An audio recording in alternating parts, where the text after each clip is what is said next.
All right. There we go. It looks like my mic is being picked up now. Thank you all for joining us here on a beautiful Friday night for the 7th Rangers SuperFOB Friday here on Cora. We have the USA attacking the MEI defending the two SuperFOBs, and then after this first round, they will swap teams and the attackers will defend and the defenders will attack. Now, looking at the planning here from the map, it looks like MEI is going for the southern SuperFOB location, and they're all starting to roll out right now. Moving to go and prepare this defense. As the attacking side starts to group up and begin to find which way that they're going to push the enemy from.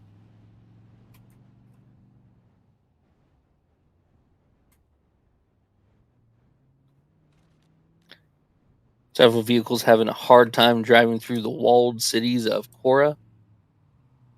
I always hate driving on this map because of how many walls there are and just how many rocks there are. Basically, there's only a couple ways that you can drive vehicles on this map, and it makes it an absolute pain just to get through this map.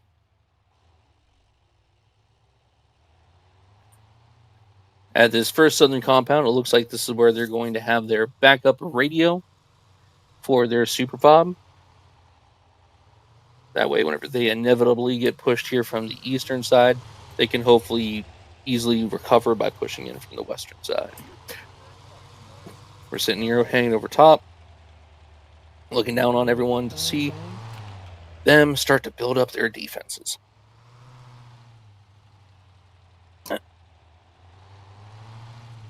If you're wondering what those big red lines are, those are just marking off the do not cross line during this phase as we give the defenders time to create a SuperFOB, so that way the attackers just can't come in here and stop them from doing so in the first place.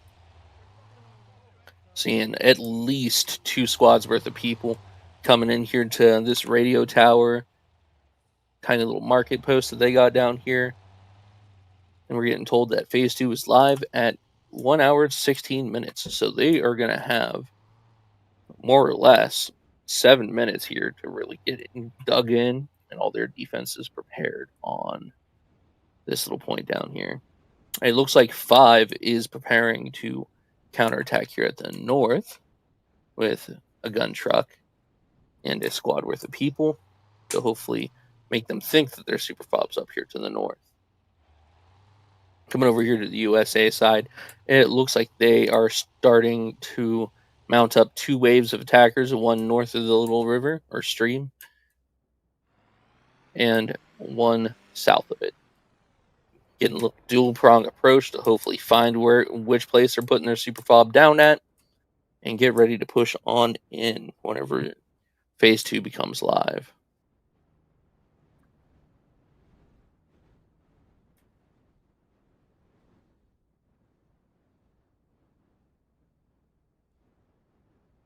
I'm going to come on back down here, take a look at how they're going to build up their defenses. MEI's radio being in an interesting place here. They're going to put it onto the stairs leading to the top of this building and entomb it in with some defenses, making it hard for them to get in.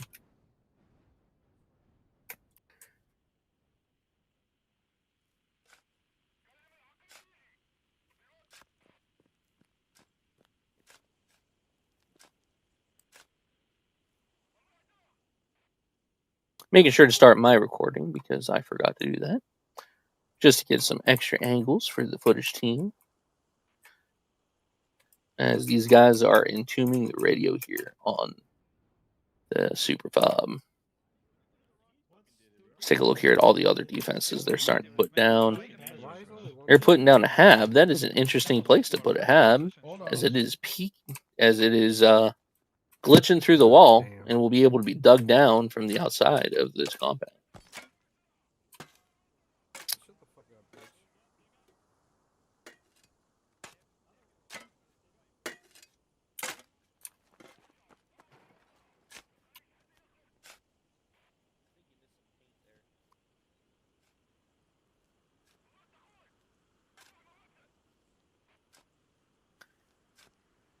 Looks like Angel's going to be digging down that hab due to its bad position. But MEI gets two habs on a fob. So while they have that one, they have another one over here in a wall. This one should be pretty well protected as it's masterfully actually lined up with this wall here, keeping it protected from all outside damage sources. We're wasting time. Jesus Christ, dude. See.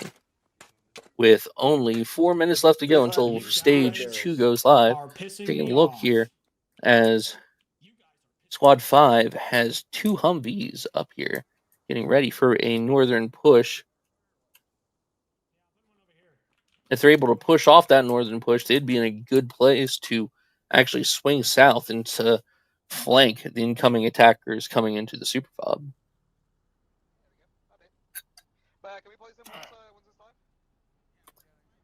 As we can look here from the map, the U.S.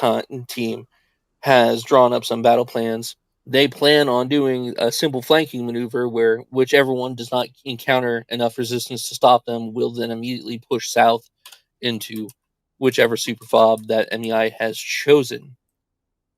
So, if this northern attack force does not successfully repel the Americans on the northern side, they're going to be able to easily cross over and attack the SuperFOB from the north, pretty much encircling them. I am once again experiencing some server lag issues. We're going to see how that plays out. Server health has not been great today. Same with the weather in my local region. It has been snowing, and I hate snow.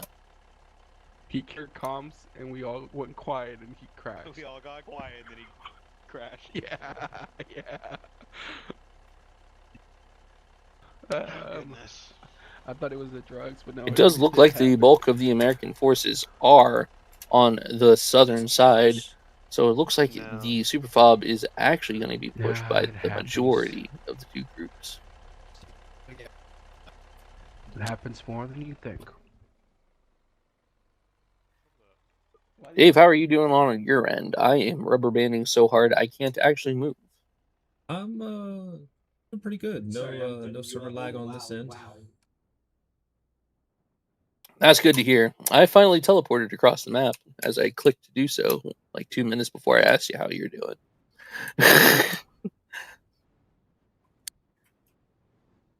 This is going to be an interesting day as I quickly look over to make sure that my internet's not dying.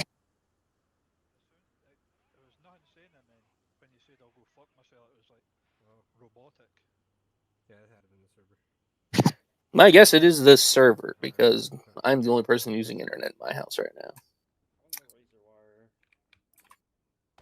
My ping's not even that bad. Sorry, I glitched Oh for a well. second. Everyone's creeping up to that magical red line as we are counting down the one last minute left before this attack goes ahead and springs off. It looks like Squad 5 on the MEI side is ready and willing to put down some mines to help stop these attackers from coming in on the north side. Unfortunately, on the north side, it looks like they only have a squad, possibly two, ready to push in. Thinking probably that the southern side is the easier one to hold comparatively. Counting down 30 seconds until we are live with Phase 2. We will see how this plays out.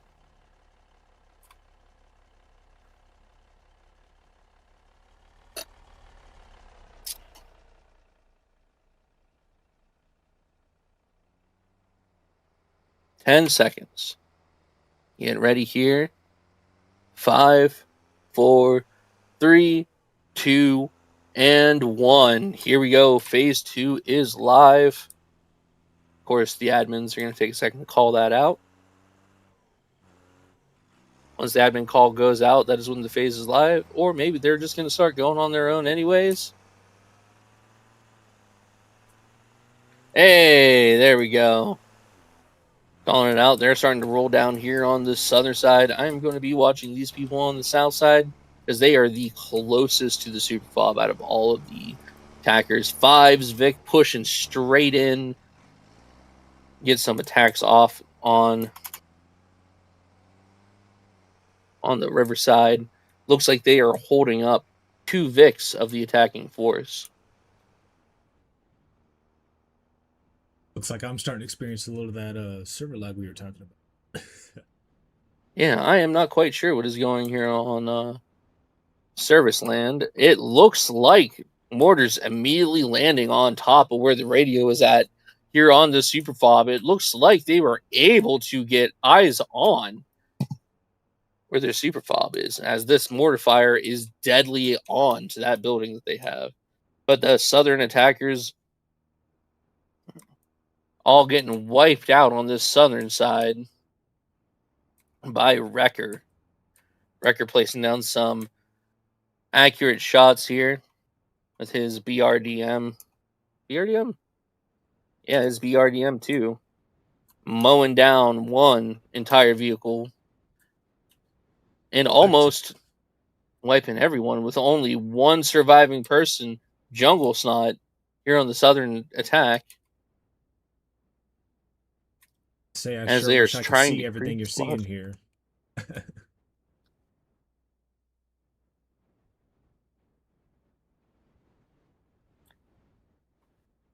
Slate and his squad forming up a little Congo line to sneak down the southern edge to try to get a radio in close, in between both the SuperFOB and the backup they have on the southern side.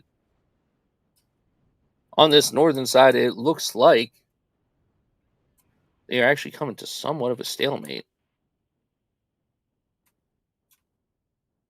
as they have some mines and a bomb down.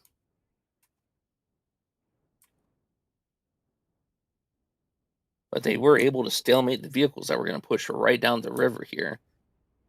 I'm going to try to reconnect so we can get some eyes on the action here. Go ahead and do so.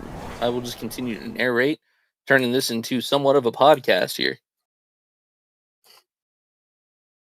Mr. Crazy still being able to hold that northern with a Humvee, but he is missing the one person who's already snuck past him to the south. Let's see if he's able to catch Jeds running at him on the northern side. Those walls might just be too high. And he's not sitting in the turret either, due to him being, looks like, shot out of the vehicle. Unfortunate. We already have a couple squads coming in here from the southern side, getting eyes on to the SuperFOB, with Andre and Strikers and Slate's team pushing in. But it looks like MEI has been able to locate that logic that they left behind over there.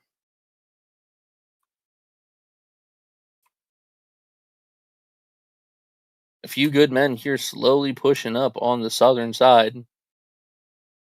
Jungle being able to sneak up right behind TX Assassin and take him out of the fight.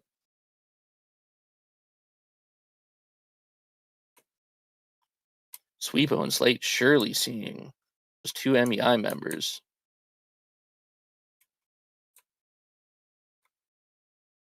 Unfortunately not, as they continue sneak past as Hozov and Snow steal the American vehicle, taking it away. They have officially captured that Matt V.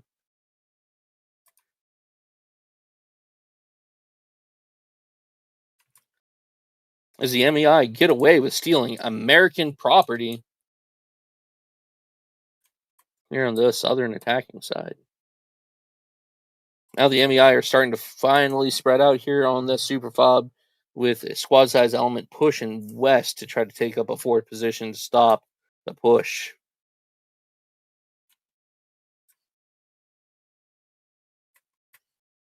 More mortar fire coming in, but it is inaccurate, landing in a field with absolutely nothing and no one in it. Couple mortar shells firing and falling on Strikers and Andre, fortunately not doing any damage upon them. But It looks like they are about to be surrounded by Angel and his crew. As Andre was only to get one hit off on King Bob, only injuring him. Little does he know, someone has snuck into their compound, and Stryker has just been destroyed by that mortar fire coming in from the MEI.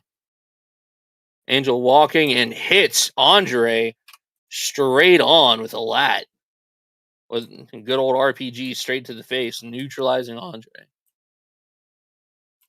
It is looking like the American initial push is falling straight on its face. Jungle still sneaking around the backside here with Slayton, Sneak, and Sweepo.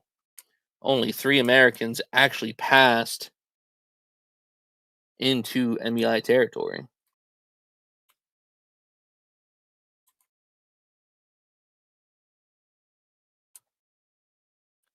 I'm going to keep on following Jungle, Slate, and Sweepo here as they continue to infiltrate deep, presumably looking for this backup radio and hab that they have back here. All right, and it looks like we are back in the game. All right, You know, back with the eyes on the back to sky. action. Jungle has been spotted by Hose Up and Snow, who have taken the American Matt V. They were able to see Jungle, but they were not able to put him down as Jungle starts to try to line up a shot on Hosef.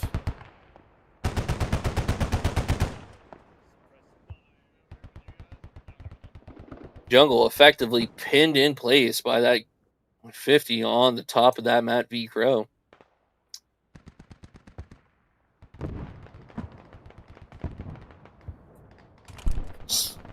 Hosef finally getting Jungle Snot. And N. Taylor taking down Slate before being taken out by Sweepo. They have found the radio back here. The defensive radio. Yeah, marked it here on their map. As Sweepo tries to quickly heal as he's being pinned into place by Gentle 1.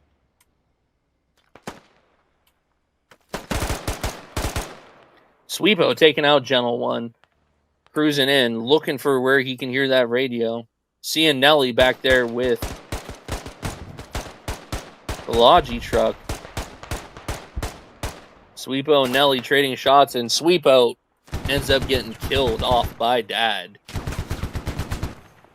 But now they know that that radio is out there in the open, but the mark that they put on the map is inaccurate by about 33 meters. That is unfortunate. Unless the mortars are able just to walk mortars around that place and destroy that radio, we will see. Risky strategy putting a radio out in the open with absolutely no top cover.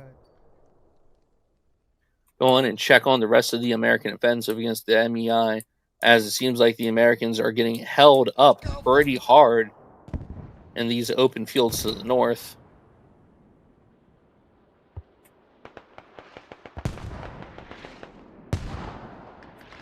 One whole squad getting caught out in the open, absolutely running over. Leroy Jenkins getting 2 kills here on the top side. Mr. Crazy sneaking up behind 2 U.S. members here. Let's see if he's able to get any kills. No, unfortunately, he laid down. Clear it. He got trodden on. The U.S. team starts to actually make this push right into the northern side here that is held only by 6's rally point. But so far, the American push has been kind of lackluster as the MEI have sight lines and a lot of guards up here on the south side of their SuperFOB. Going back down here to the south side, it looks like Vox and his crew have been able to set up a rally point with a transport, being able to get the Logi that they had pushed down there back.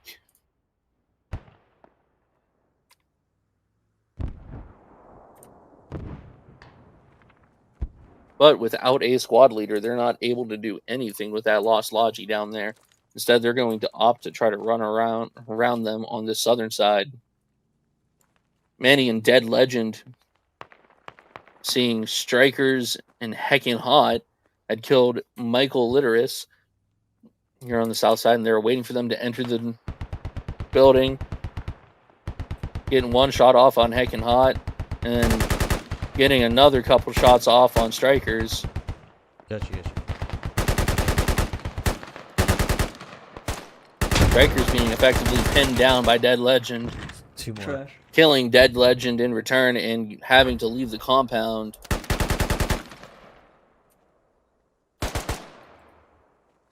Fox also getting caught out in the ditch down to the south by Spartan OG.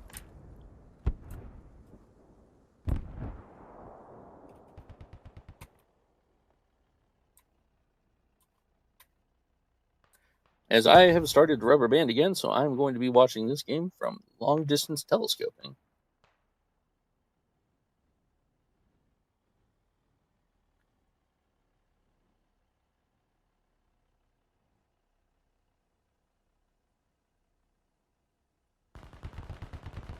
I'm seeing some people here on the ground starting to rubber band as well.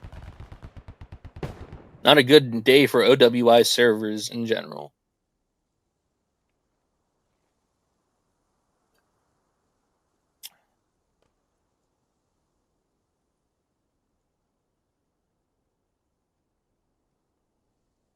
Manny being able to get Dead Legend back up after picking off Strikers.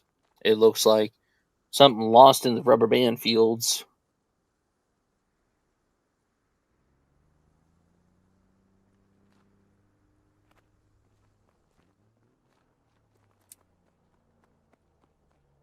Oh, in the meantime, it looks like the Americans have successfully swept and pushed through the northern side of the SuperFOB. I'm going to go ahead and start trying to make my way over there now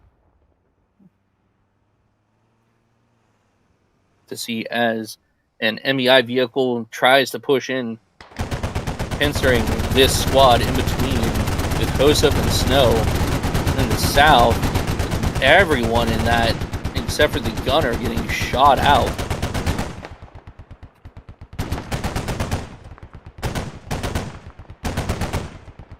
As Mars and the GOL here get attacked on two sides. Looking like too thick to be quick. Just running them down on that Tap V, guys. And JC the Lime coming back in to take the Tap V that they had stolen about 10 minutes ago back.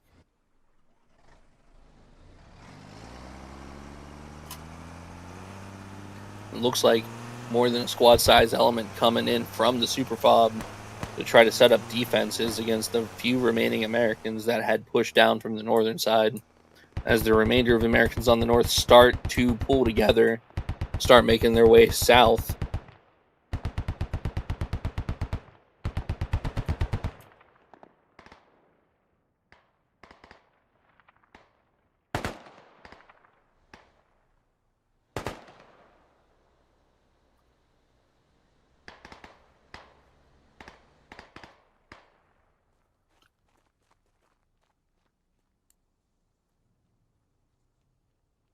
About two squads coming in from the north, slowly but surely pushing that compound that the Americans just got attacked at here north of this river, as the southern MEI start to push up.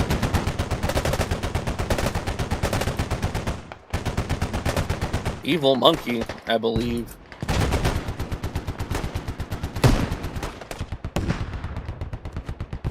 Nope, I am wrong on that. Let's see. Yeah. As Finest and everyone else here on the north side of the SuperFOB attempt just to lay down covering fire.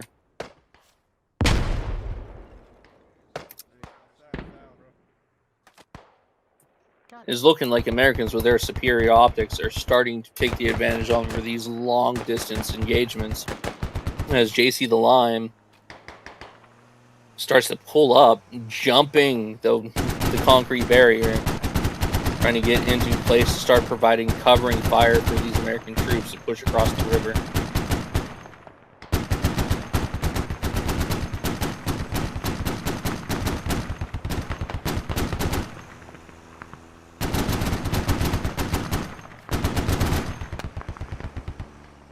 JC Lime pulling off Tony Hawk's level of double kickflips going over that, dodging a lat shot in return.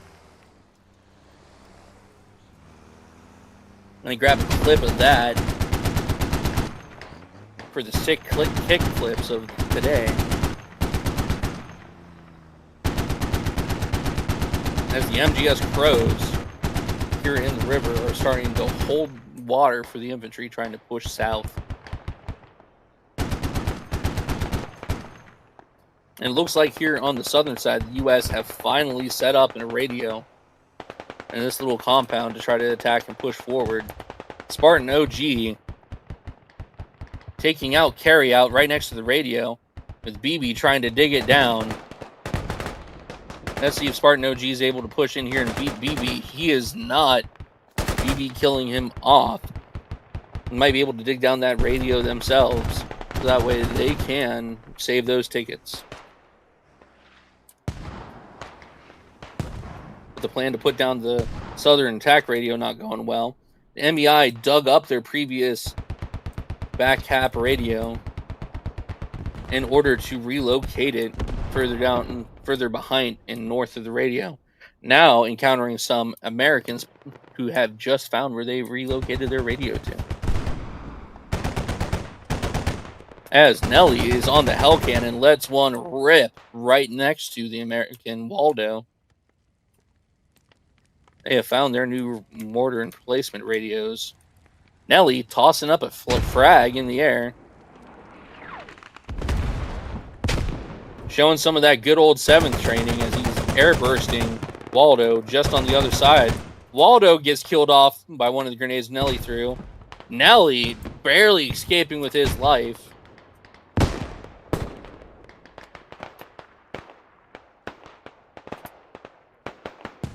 It looks like that is not going to stop this small fire team element from assaulting and pushing in this back mortar radio that they got here.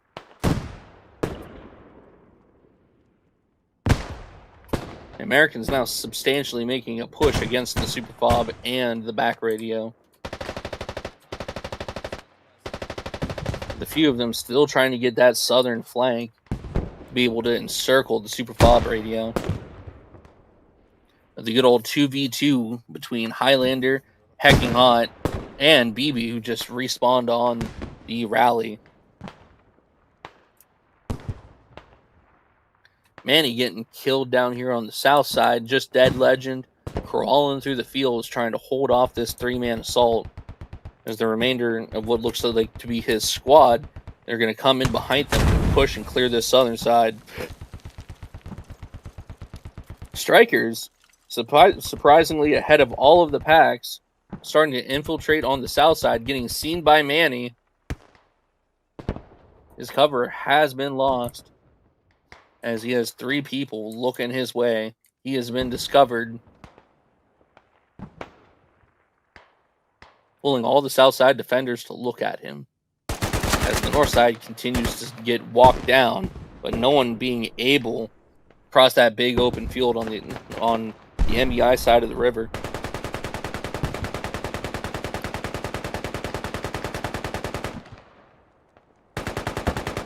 Looks like with only a squad-sized element, MEI is holding down this SuperFOB pretty well.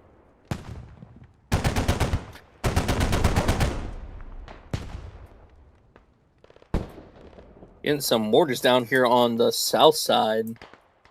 Carry out and Dead Legend trading out here by, what is this? Squad 3's rally point. Mr. Crazy and Hecking Hot staring at each other over this little dirt divot, and Mr. Crazy winning that stare off. Highlanders getting surrounded and gunned down. Yeah, he's No traction being able to be gained here on the southern side. Admin's warning us that there's only 30 minutes remaining on this SuperFOB. USA is going to have to try to get a handhold here some way, somehow. It looks like with USA getting a radio a little bit northwest of the SuperFOB, the main conflict being trying to be able to get that across that river and push in as well as trying to contest that mortar hab that they got.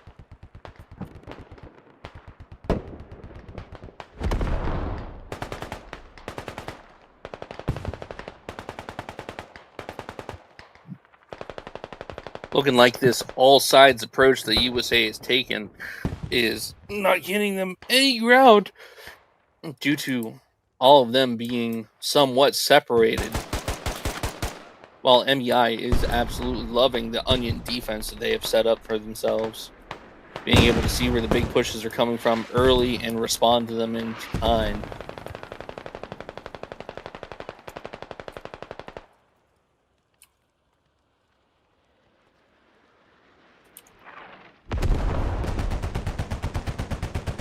As I start to rubber band once again, just taking a look here at the northern side, the U.S. push. Looks like about a squad of people that are currently up are starting to slowly and steadily start to push in.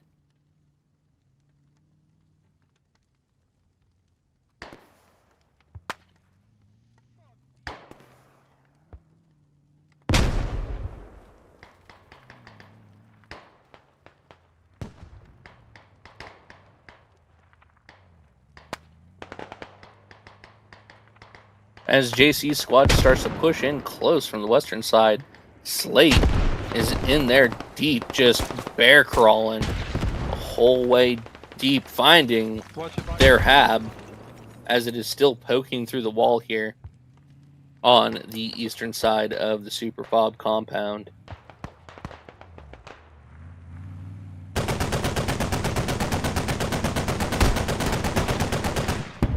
As my internet connection returns to me, I'm able to call out things a little bit faster.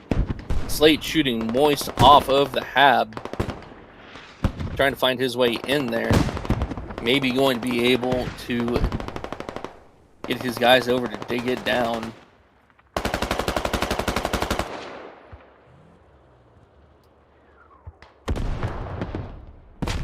I'm hearing more hell cannon shots starting to fall down upon the Americans trying to push in. This western flank is starting to take shape as both the southern and northern pushes have been failing.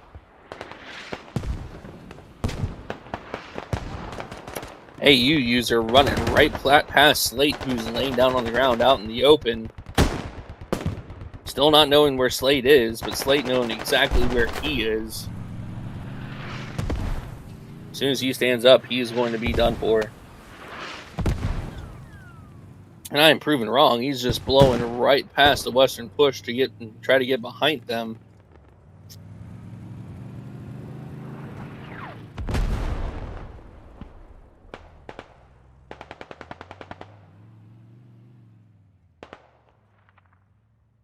U.S. team encountering some difficulty on their radio and hab as they're starting to have small groups of partisan warriors fighting into that northern hab that they're respawning on, being able to proxy the hab in the north.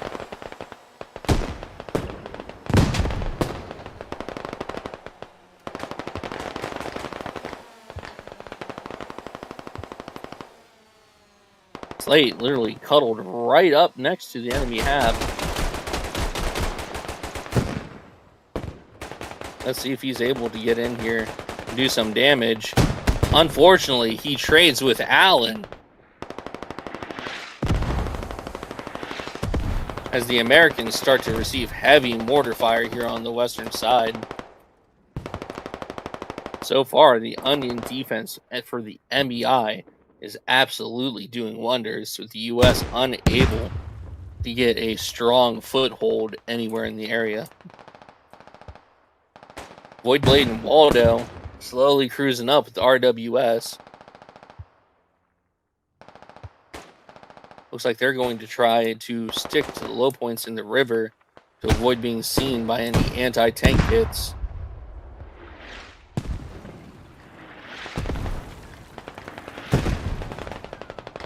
As the U.S. once again try to gain some sort of foothold here to the south.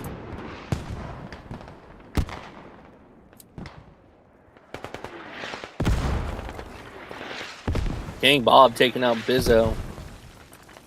And some excellent marksmanship showing that even though the U.S. have better sights than the MEI, sometimes the MEI just has better shots.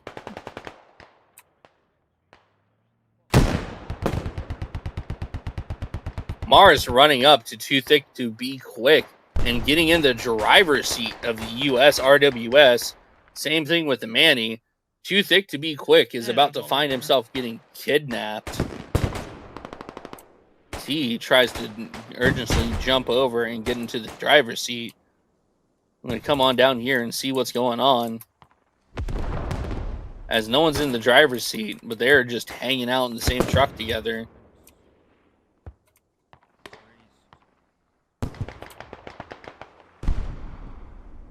Leroy not knowing that ROWS getting hit by the MEI, shooting upon friendlies for the most part, except for Too Thick, who's just hanging out in their truck together.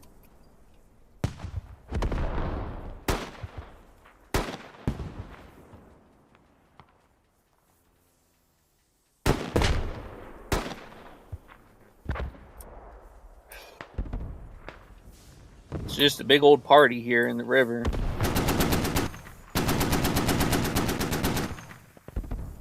As I have begun to rubber band again. Unfortunate. I'll pop on over here to the map, take a quick look. Looks like the U.S. have begun to onion out of their radio to the north of the SuperFOB, both trying to take that western radio that has the mortars and the hell cannon firing at the U.S. troops advancing upon the SuperFOB, while the U.S. that are pushing the SuperFOB are doing so in pairs, it looks like, with a lot of the MEI spalled out to the east of the SuperFOB to catch the U.S. as they attempt to approach.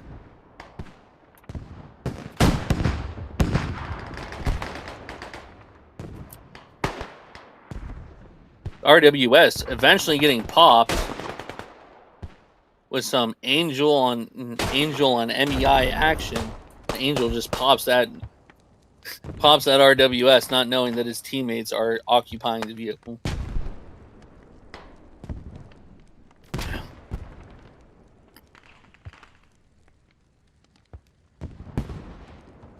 The Oni being able to sneak up close to that northern part of the SuperFOB, going to start to sneak in through these northern gates, or at least attempt to through the fields of barbed wire. He is in the northern part of the SuperFOB. Let's see if he is able to continue to sneak on through.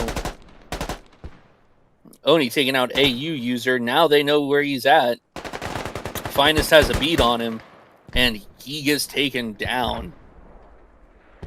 So far, the second person after Slate to get that close to the SuperFOB. Is that another RWS? Yep, another RWS being stolen by the MEI, driving down to that southern road to help head off and cut off the American push that is coming in from that area. Slate driving up another RWS solo from the southern side. Will he run into this RWS that is being crewed by MEI? Or is he, not knowing, going to drive into an unsuspecting ambush? Slate stopping just short. He going to get into the turret and kill those people out of that RWS? It does not look so. He's going to continue to chase him, looks like. Yep, popping up into the gunner seat. Does the RWS know that Slate is direct south of them? Does not look like it. Is Slate going to be able to get off some shots here on this RWS? He can get some shots off, but just fast enough to take out that top gunner. But unfortunately, he's not able to see the rest of the Vic due to depression, them being behind that wall. Slate's opting just to go ahead and get as much damage onto that Vic as he can, trying to pen through that Vic to try to kill the driver, as the Lat Kit is trying to find a way to get onto that wall to get a shot on Slate's Vic. Slate opting to move his Vic closer as Fonak gets into the gunner seat and he shoots Slate out. That is going to be another RWS loss to the MEI.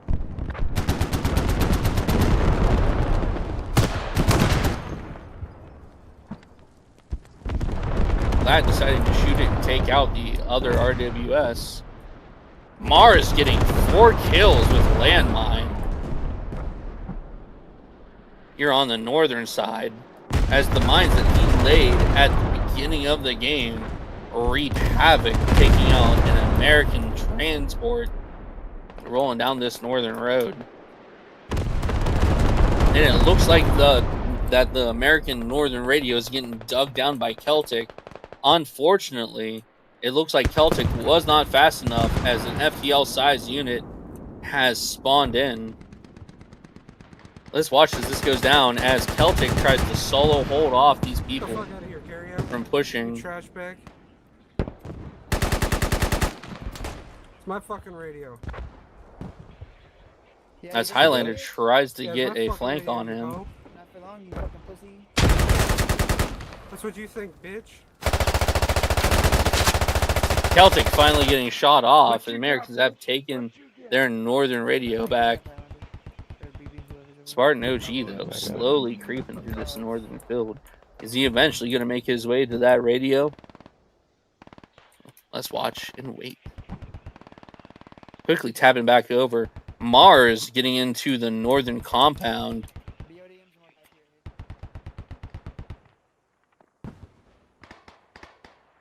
Taking out Sybil Games.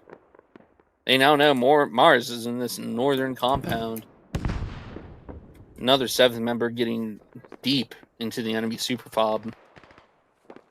Copy.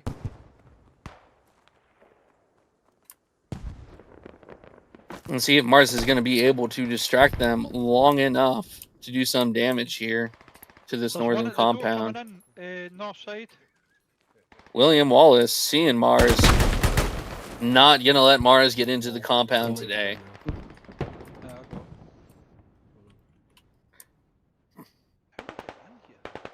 Down back over this southern push onto the compound. Absolutely stagnant, as it looks like the majority of U.S. forces are spawned in, or waiting to spawn in on this northern compound that had their radio dug down halfway. Their hat begins to come back up.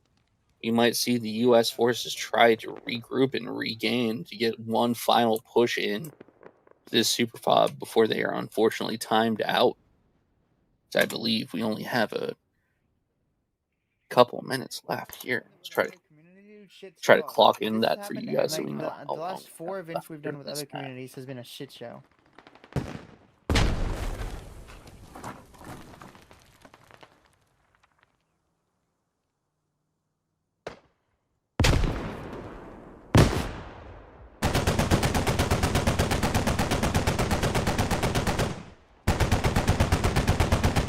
Coming back in here, I can hear that 50 cal on the northern side of the SuperFOB just going off.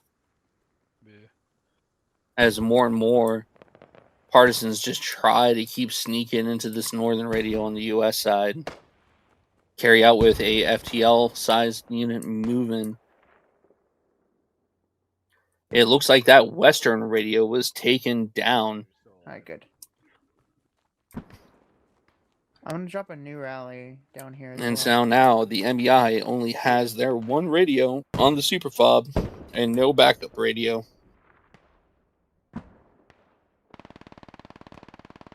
As we get told by the admins that index is in 15 minutes.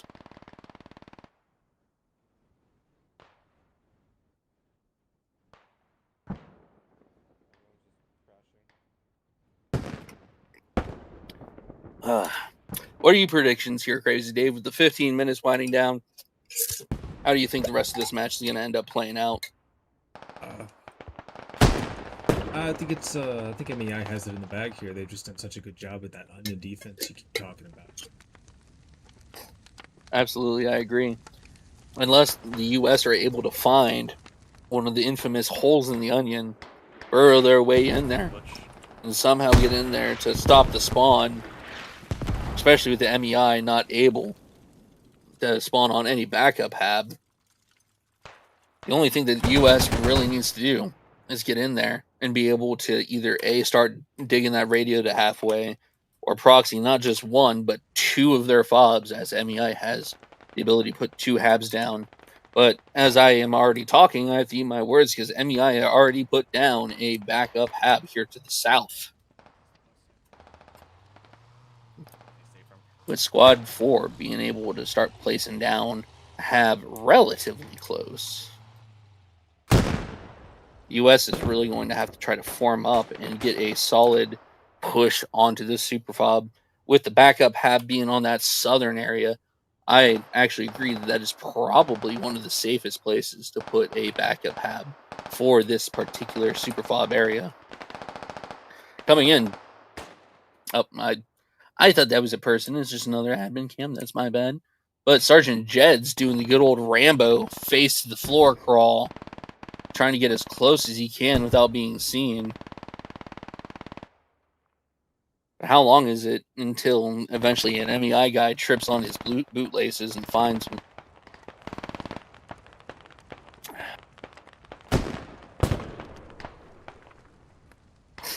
Taking a look, they're still trying to get the southern flank here on this MEI compound. Kind of feeling like it to me that it's like a futile effort, as everyone who's been pushing up from the south has been doing it in 2 to 3 person pairs, and they've just been getting met by a wall of fire from the MEI. And now with the MEI having that southern radio, it's going to be really hard for the U.S. to get any traction on that southern side. U.S. getting another attack hab put down just west of the SuperFOB. Hopefully now with 2 distinct flanking spawns, both the west and the northern side, they can start to slowly push in here. Not to mention, it looks like Squad 6 is fully flanked around to the western side of the SuperFOB. Let's see how that plays out for them as they have some MEI coming to interception right now. Ooh, as Joseph gets a triple banger with that grenade right there, wiping out the squad that was on the western side of the SuperFOB. Take a quick break just to scroll through this kill feed. Take a look at who is doing the best with kills. So far with Squad 1, it is Leroy Jenkins. And Squad 3, Strikers, has 26 downs to 13 kills. Jungle with 11 downs and 9 kills. Those are the 3 at the top of the leaderboard so far on the USA side. The MEI side, Allen with 11 downs, 9 kills in Squad 1. Wrecker with 21 downs and 18 kills in Squad 3. And Mars with 17 downs and 12 kills in Squad 5. So far, it looks like the MEI comparatively has better kills at the top of their scoreboard, as the MEI have been able just to keep putting USA from encroaching on their territory. The MEI have been saying for the most part of this game, this is my lawn, you dare not step on it.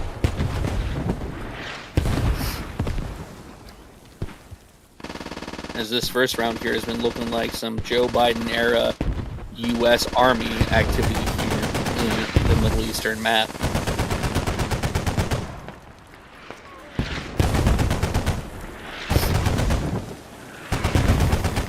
Looks like Jeds has been able to survive this entire time, looking to try to sneak in here to the northern side as some mortar fire is starting to come on into the complex.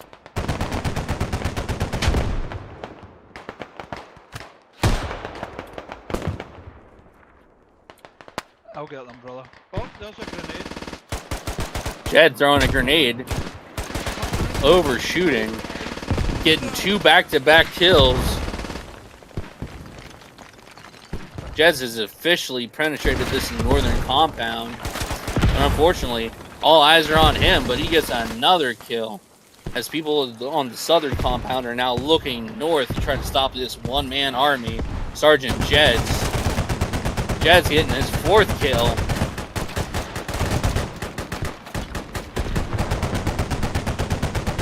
Jez has trapped himself in one of the rooms in this marketplace. Jez getting the 5th kill and finally getting taken down by Finest. Finest making sure that anyone who walks in that northern compound today has been getting the ball slapped out of their hands. But Jed's absolutely going on a rip and tear spree there, getting 5 knocks. As now being able to convert and create a diversion, allowing for some more people to be able to push up closer from this northern side, with the western side just being able to get no ground at all due to the open terrain of that area. And now to my discovery, Jungle in a MEI Logi. He's going to attempt just to drive right into the SuperFOB, getting shot out by Moist. I don't know what he was attempting to do there, but it does not look like it panned out the way that he quite wanted it to.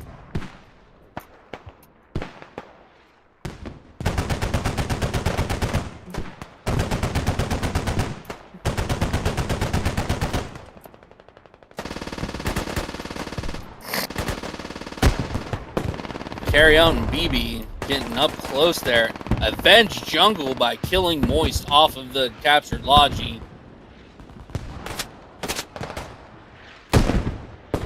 Snow getting shot off. Commander getting through a switch up because it looks like they're trying to change up commanders here on the US side. Not sure if maybe someone lagged out and that's what happened. Oh well. BB getting killed off as the western push starts to actually gain some traction over here. But unfortunately, with that southern spawn point, it's going to be way too easy to push off that western push.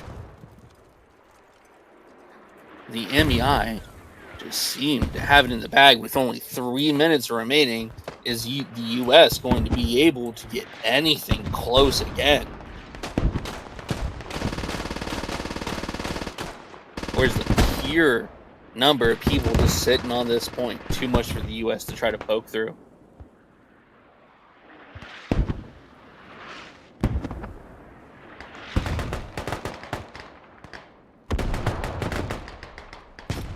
It looks like a good squad has pushed along this northern wall, getting close to the MEI side, while the people on the western side have slowly petered out in number, with Dope Nugget from GOL running straight south. Is he trying to look for the southern spawn point, or does he just not know how to get out of this compound? Getting shot at once by one of the defenders here.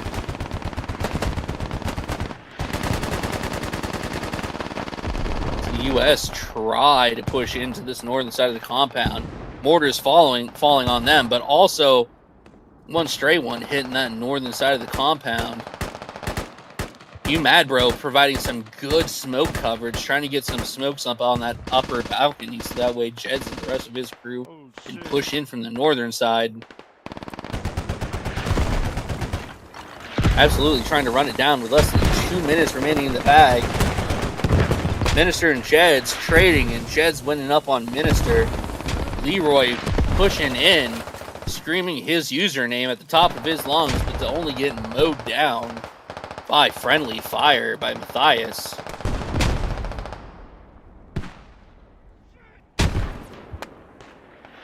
Here comes another array of mortars trying to, looks like, halt the American progression onto the point. Celtic getting one spray through the smoke.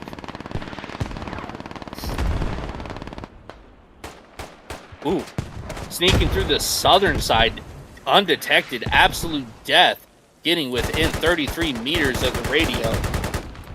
Is he going to be able to sneak in here and possibly get his hands on that radio?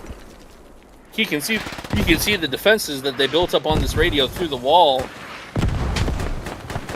And you can definitely hear the radio through that wall there.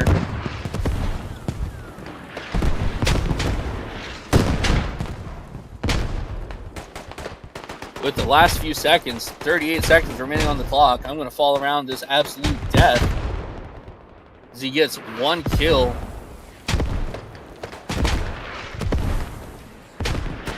Getting an assist from Slate.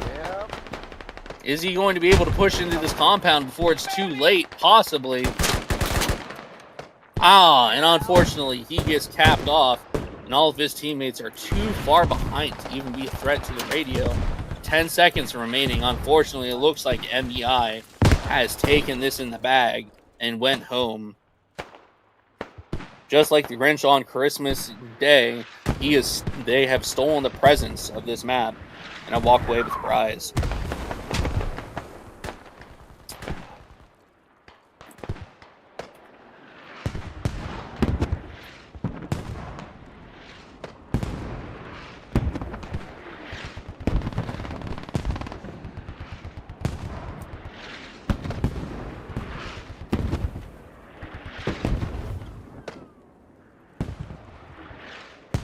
Admin's not calling index quite yet. Looks like we might have one last crazy push from the southern angle. Unfortunately, Allen and Mars just wrecked these goal members as they start to push in. Oh, as Nelly absolutely smokes Allen with the Hell Cannon.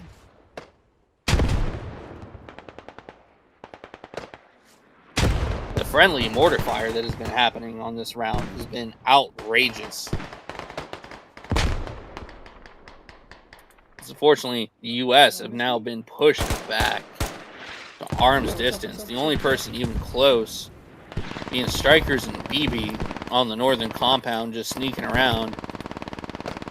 BB is in here deep. Let's see if BB can get anything going here. Getting one kill. Now they know where she's at, and unfortunately, there goes BB. Let's see if Strikers can try to revive Templar from the grave with this performance right here. Unfortunately, he gets spotted right off the rip, pushing into the compound. And then trades after getting a kill.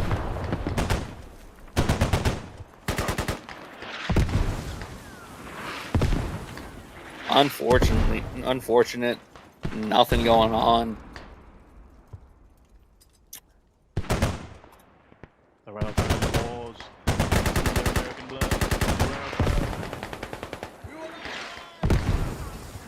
I was wrong. It's 0:26 that's index, so now we're approaching the last minute and 37 seconds. I'm bad at math, and that's okay. Hidden in close on this northern side, as well as Unlawful Tango and Moby Huge. See if this small element can get in there. JC the Line pulling up to join Hidden, but getting hit by the RPG.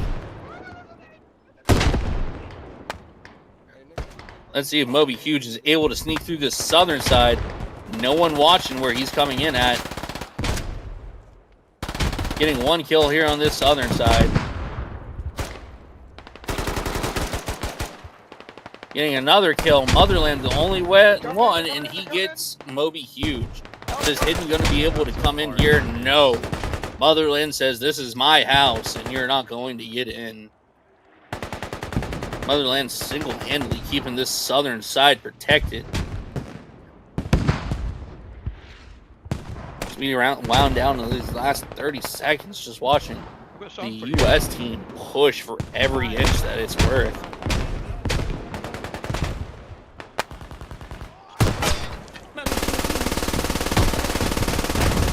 This northern side finally gaining some traction, as this squad on the northern side has just been absolutely fumbling the ball.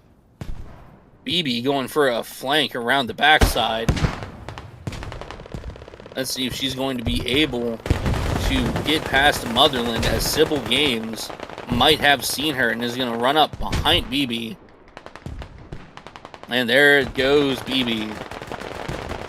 This northern side absolutely getting pushed in, it seems. And there it is. At the end of the game here, I'm going to scroll through the scoreboard. Jed's team 1 being the top. Strikers with 21 kills, squad 3. Jungle with 13. Going ahead looking, Allen with 18. King Bob with 17. Wrecker with 27. Mars with 13. It's looking like, on average, the MEI side has had a lot more.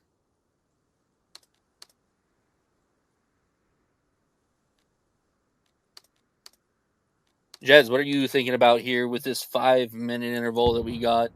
How are you feeling about how that first round went? I think, well, I couldn't see the rollout, unfortunately. Love technology. But I think they just took a little too long to get established. And they also, the American team, I think they also invested, I guess you'd say, all their eggs in one basket. They fully pushed that northern potential fob location. Absolutely, I have to agree. If I want to say that the American attack on the northern side was super heavy, while only a couple on the southern side even made it close, and those who didn't make it close got their Vicks destroyed by the MEI by bull rushing straight in. And those who were able to make it close, it was like they were only one man within 33 meters of each other. They were outside of shouting distance of each other. If you want to play the game of local comms within the game, you can only hear local comms within 50 meters of each other. And you can't really even make it out within 50 meters. So you have to be a little bit closer to even be able to hear what they say. And it seems like most of the U.S. team that were on the southern push, they either got hit right off the bat whenever they tried to push in, and those who didn't, when they were trying to sneak around, they were just so spread out that it was literally just like deer hunting. They'd pick off one and just wait for the next one to come through. Yeah, I think if the And so USA team does a better job of pushing together as squads this game, they'll find a much more fruitful outcome. Absolutely so. I mean, on that northern push, the U.S. took so long to push through that northern side with only a squad, maybe a squad and a half, being generous, on that northern side, that they couldn't gain any traction to get that flank hab set up on the SuperFOB. And by the time they did get that flank hab set up on the SuperFOB, there's about 30 minutes remaining.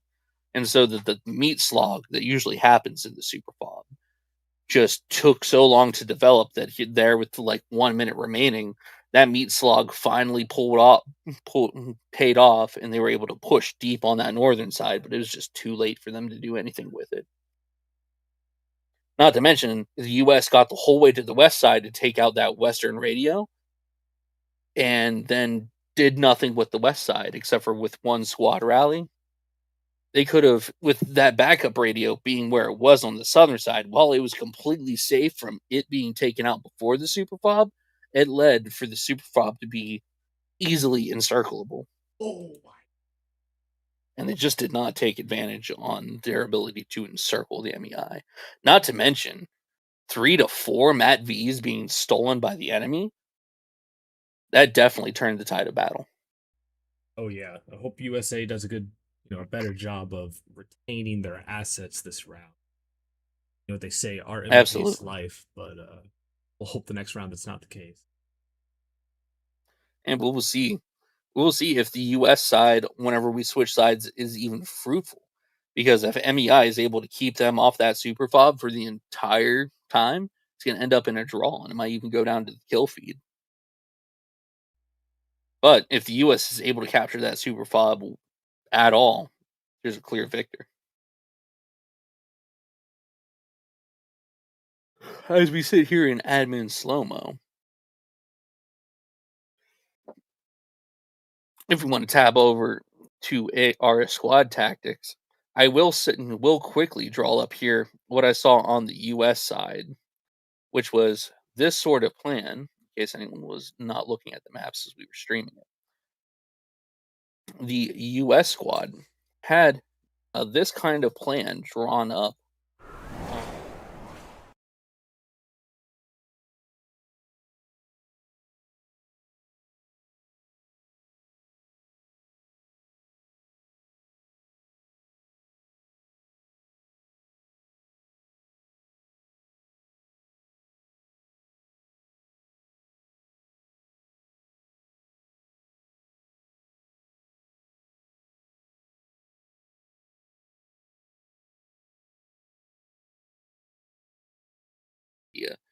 unfortunately, because you're splitting up your assets as so, basically saying that, only half of the entire team is going to be attacking the SuperFOB at one point, then it really opens up the map for if one squad can hold off two squads just by slowing them down, then basically the attack just gets stuffed right off the bat.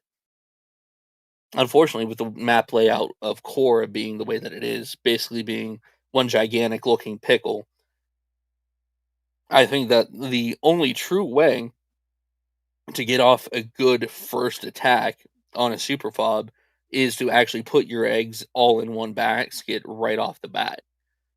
Not to mention, Korra is a pretty flat terrain, so be able to spot and see may not actually be that hard to do if you get spotters up in the right locations and get their binoculars centered on both places of which the SuperFOB can be in. As the rules state, these are the only two places that a SuperFOB can be. So if people are able to see a logistics truck pull up to either one of these, or as I like to say, what the first team does is probably going to be what the second team does here after watching Seventh Events for over 1 year now. I would say, you guys opted to hold the southern point as MEI. So if the US team doesn't full push that southern side right off the rip, I would be really surprised. I hope to see the U.S. team use indirect fires, as long as there's not a rule against it here. Just a single smoke mortar tube can completely change, whether a push is effective or. I was thinking that too, because I was seeing mortar fire team kill on both sides that entire time, and it really seemed like right off the rip in that first, right after phase 2 got called live, US seemed to be hammering the MEI point right off the rip. And it does look like the US does get one mortar tube alone, while the MEI gets a mortar and a hell cannon. So while they're up one mortar, nothing is stopping them from using that mortar to just absolutely decimate the SuperFOB. So as I come back over here, I'm going to switch my game volume back on and try to get some good footage of this MEI rollout. It does look like, to me, from what I can see here, the MEI is planning on holding this northern SuperFOB. So I was wrong. They are going to try to switch things up a little bit, taking the northern SuperFOB. No, I would say that I feel like that is a fumble. But let's see how it plans out. Let's see how their defense is made up and take a look at how they prepare things. Myself, I think that their position of their backup radio that they have here marked on the map is a little awkward. Not to mention that they have to run across the river to get to the SuperFOB. See that? Or they are going to have to put their hab down in a place where they would have to run across the river to save the radio if it comes down. Awesome. I've already started to rubber band. Yeah, I am experiencing similar issues. From what I heard the admin of the event say a little bit earlier, it seems like we have someone on it to fix our server issues. It is not just our private server, it is also our public servers.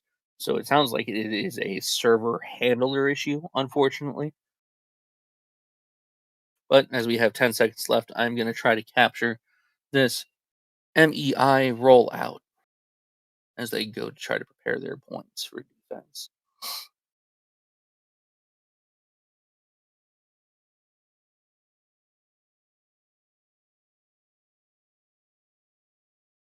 And quickly try to shift myself over to a better position.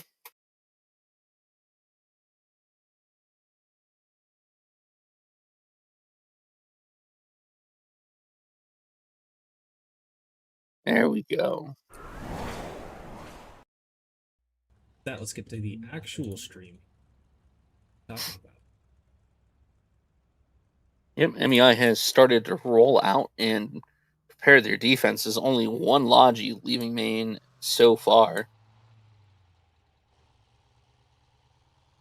as they begin to start to roll up to the SuperFOB. This logic seems to be going to set up the backup hab. That is going to be an interesting place to reach, as there's only really one way in and out here if I am right. No, there is a southern little point right here. That's my bad. Well, I mean, kind of.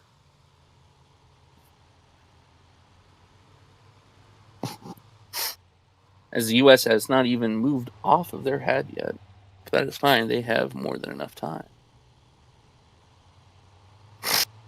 Phase 2 going live at 1:16. We now have 8 minutes, some 30 seconds to the start of the match. This time beforehand is to let MEI build up their SuperFOB and get everything rolling. It finally looks like more vehicles are rolling out of the MEI main and are starting to make their way towards the point. Quickly tabbing over just to take a look here at the ping issues that I see. Looks like not just me, but a bunch of other people are experiencing some server-side issues connecting, which is unfortunate, but it does not detract from how fun this game can be when everything is working properly.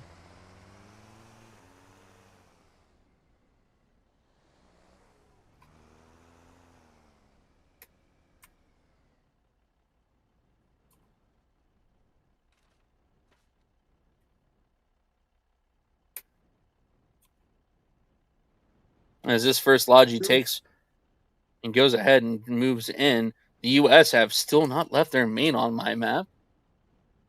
Does that happen then to anyone else? Dave, you seen the U.S. move, or is it just me? They are moving, they just don't seem to be exiting main yet. They're finally getting logic. Okay. Yeah, I took a quick look over, and it looks like we dropped a lot of players after that first round.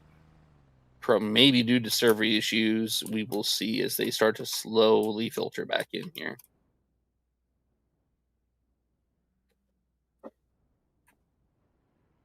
But that first MEI squad getting up here to the front and starting to put down their defense as hidden here is the first one here. Building up some defenses on this radio. Radio in an interesting spot, close to the door on the northern side. I believe right here, you're actually able to jump up over that wall. I might be wrong. That is an interesting place to put that radio for sure.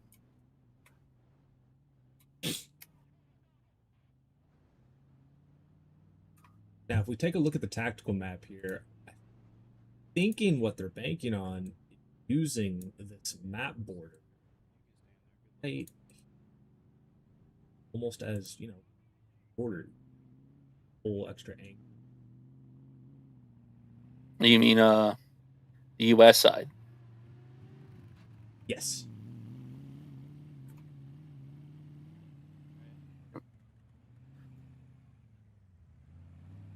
So it looks like, from what you're saying, their planning stage is to ride this northern side of the map.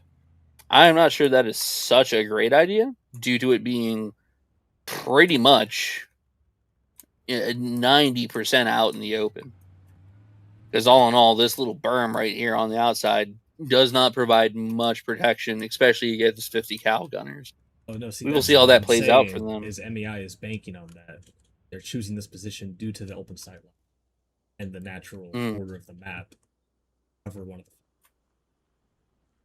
That does seem to be a decent defensive strategy, as in it keeps one of their four cardinal directions pretty much impassable. Well, I'll also say that the western side is kind of hampered by that, almost leaving it to be 2.5 cardinal directions that they can really get attacked from, being the east and the south. Well, time will tell if the strategy works. Looks like MEI is also opting for the strat of sending a southern diversion. We have squad 3 down here. Getting ready. Let's see, who is the commander of this? I believe this is the GOL, GOL party. Getting ready and set up on the southern side, trying to hamper any American movement as we walk down under 4 minutes before it starts. Like we got a little game of rock, paper, scissors going here.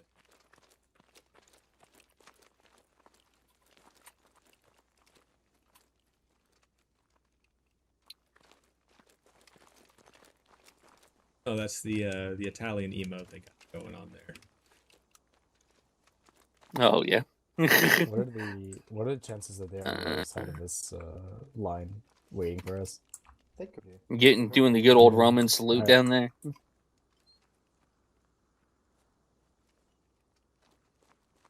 What do they all have? What is it? The Americans? Looks like US has finally woken up here and did their main. Oh, maybe they just did not want to give away which side they're going to push hard. And it looks like, from the way that they're rolling out at least, they might be putting their eggs in the southern basket.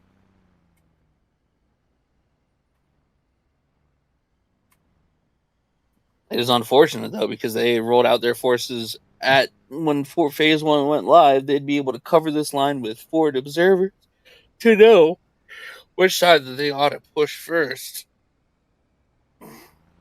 Oh, it does look like Squad 7 is going against the flow and is heading to the northern side. Risky strategy, I do say so myself. But with 6 and 2 lining up right here on this middle road, it might be quite possible that they just shove straight down the middle. You know, we see it in the pub games all the time. The best strategy, as you said earlier, with invasions, just get in the point. The longer you give that defending team to defend and fob and fortify, the worse the time you're going to have attacking it. Absolutely so. Though I don't even really believe that they took that extra time to fortify. They did have a lot of barbed wire up, but the amount of mortifier that was hitting around the SuperFOB really kept a lot of those fields clear. It was more of that the MEI was using their advantage of having those long open fields to keep the US off. Even though the US does have better optics than the MEI. Do we like scam people who are doing drugs? Getting good fields of fire down can really hamper a push. Do you think we draw the line at drugs? See, US putting down where they're hoping to put down a mortar fob. I'm not your guy. It looks like US might actually be indeed looking for a northern side push with that. Now I'm starting to see a couple of US forces move to the southern side. It does look like now that everyone's out of base and starting to line up here, they might be hedging their bets. And that 3 is probably going to receive some contact there on that southern side. Ghost Foreign over here being a front observer here for the MEI. Trying to get a good angle to put sightline down on where US is going to try to push from. Ooh, some server lag on my end. Let's see.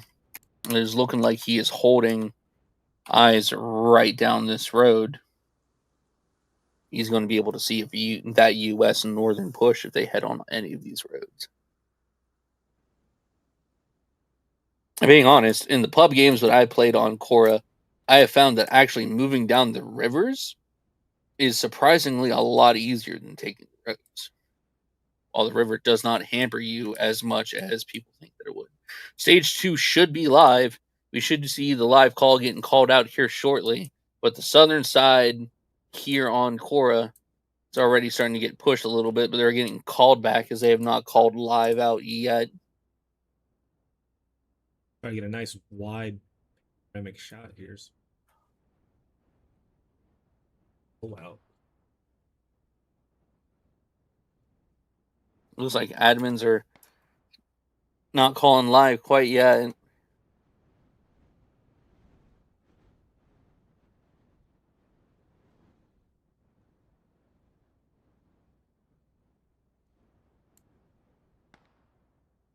There we go. Phase 2 is called live and the game is begun. See this southern side push start to take off. Nelly and Mars.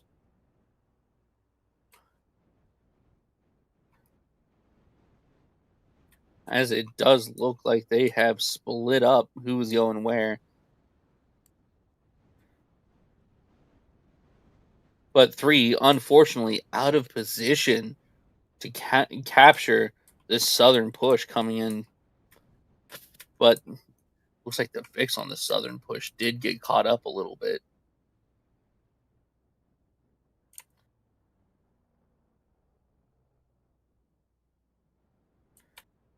As Nelly got ran over by the trucker, shot out.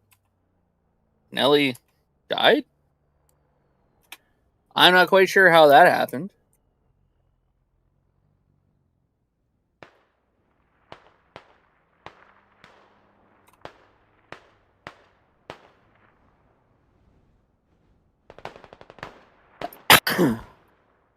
All right, I'm completely confused on that.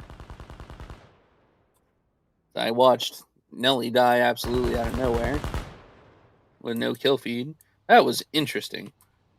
Back over here to the northern side, it looks like this northern push has finally been spotted by the Ford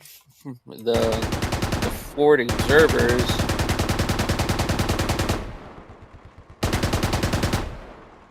As they have just been gunned to get shot right out of the Crow by, who's that, JC the Lime and the BRDM, just absolutely mowing down Finest Squad. As Ghost Warren is now absolutely surrounded in this field. Looking like the northern push just got snuffed by Ford observers with good BRDM placement. I hear another Vic pushing up through.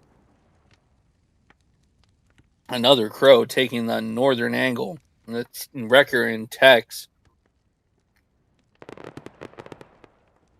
trying to get an angle on JC the Lime's BRDM.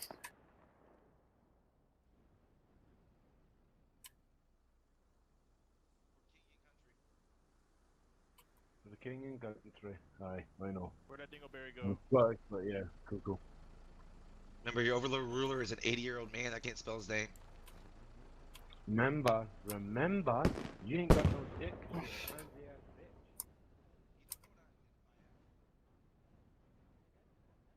Standing by. Like the U.S. forgot to nominate a commander until just. I'm just awe-astonished by this conversation I'm witnessing down here.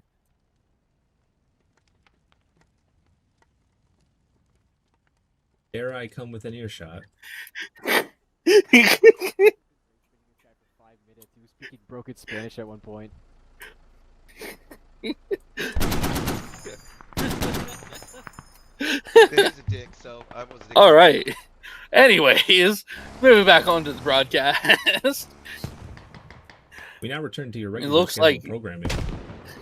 Absolutely. It looks like the Ford observers. Hennessy with, I can't even count how many kills that was. Oh, wow. Holy. Where was that even at? That was at the bridge near Lavender Estate. All right.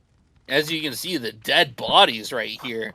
They just caught the U.S. trying to cross a bridge, I believe. I mean, that transport vehicle stuck in the wall on fire. It does appear he hit mines there. Yeah. Yeah, that is just unfortunate. That is. Let's see if I can look at him. Yeah. Action to the west here. Nine kills with one Vic kill right off of a couple mines. That is devastating to that U.S. push there. If the Western forward observers weren't absolutely crushing it with the BRDM support, that just kind of that put the dookie on that push on that northern side as they tried to swap up. It looks like the southern push tried to swing up to assist the northern push that got stalled out, and it just did not go any way that they wanted it to.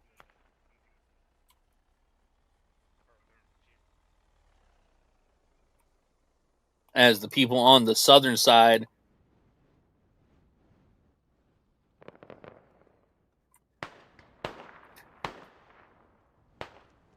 he's taking off and moving north now, enjoying his victory over that southern push. But it does look like the U.S. is now going to try to consolidate on the northern side now that their southern push has been pushed off. Though, as I'm seeing now, the U.S. did get behind the U.S. the whole way back at their main. I do not know how long this is going to last. With only 4 guys now. Does look like too thick to quit. No, sorry, too thick to be quick is edging around strikers. He might be able to pick them off. I do not have my trace enabled. There we are. And he gets gunned down by Dad, getting a nice TK there on the list.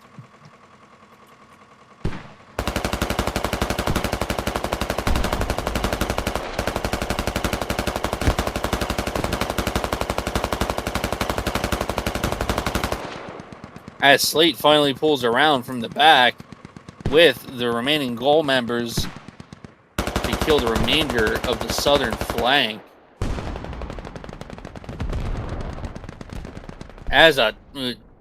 I'm trying to, is that a mortar shot that just came in? I believe just lands. Here comes another one. I do believe that is a mortar shot.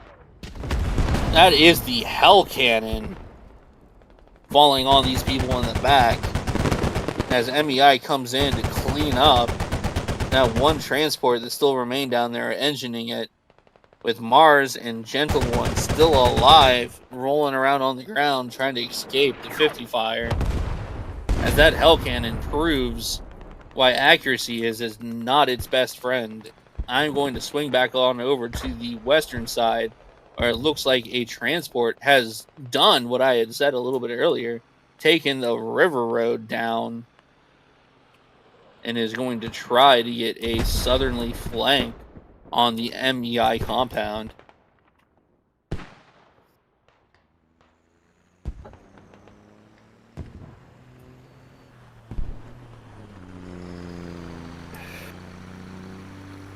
Let's see exactly how deep they're able to get in here, as the western assault by the U.S. is drawing up a battle line as they are both just getting tested. Does look like the U.S. command squad here is going to try to set up on this road that the GOL were at earlier, back when their transport first got destroyed, I believe so. Oh no, it was a little bit more to the east. That's my bad. But after getting mined off that road, they've decided that the river is the place to be, as they are dropping off half their squad to the south here. They're going to try to form a southerly push on the backup pad here. And it looks like they are also bringing a Logi forward with Allen at the head. I will say that these first off U.S. push is a lot closer than they were last round.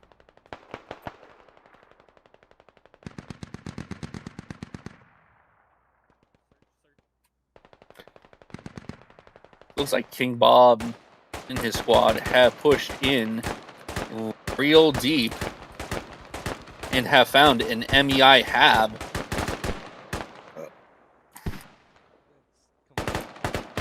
Unfortunately, Slate has found them too, but unfortunately, also, Slate got killed off.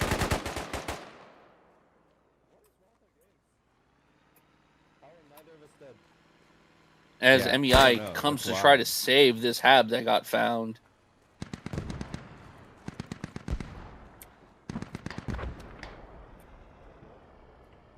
Snow getting a long shot on BB there. And now they're going to have to deal with this technical shooting the gunner out. Looking like Uncle Bedry getting it stuck. As the U.S. have now pushed deep into enemy territory here on the southwestern side.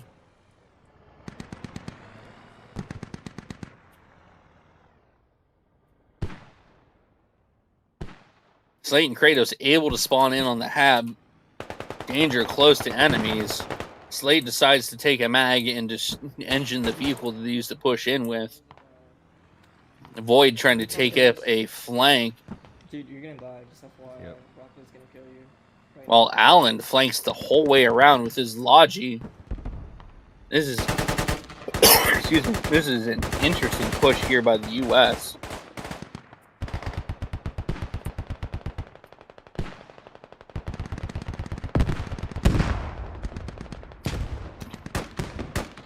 One vehicle gets slammed by the Hat Kit Manny and taken out one of the technical Vics. Broccoli getting a double kill with a grenade. Looks like Dead Legend and Slate. Dead Legend just getting cornered by 3 MEI. Highlander getting shot off as well.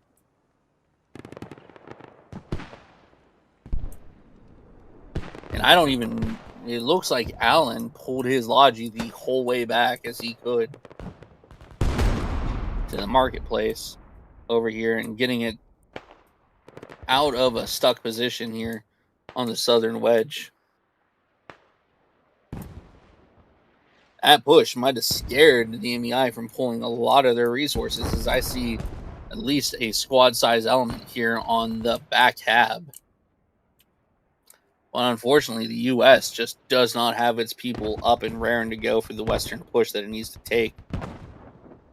I definitely do think that the MEI has a strong starting position here with the way that their backup hab is formed and placed on the map, not allowing the US to even get down a suitable attack hab.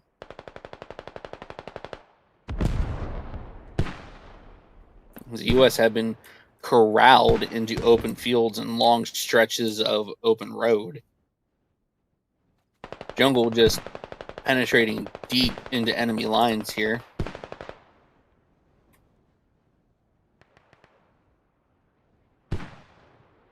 As well as GOL Matthias penetrating deep into enemy lands. And getting to walk up quite right next to the southern enemy hab. Having a whole squad chase after him.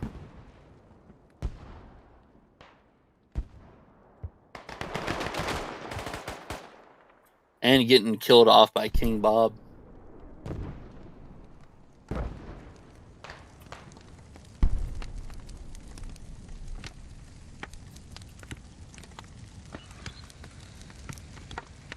The US getting stopped here by convicted felon. Walking straight into the line of fire of JC the Limes, BRDM. Trying to push through this empty field. It is not working out so well for them. Wrecker and TX Assassin slowly pushing up. They're going to enter the line of fire of JC the Limes, BRDM.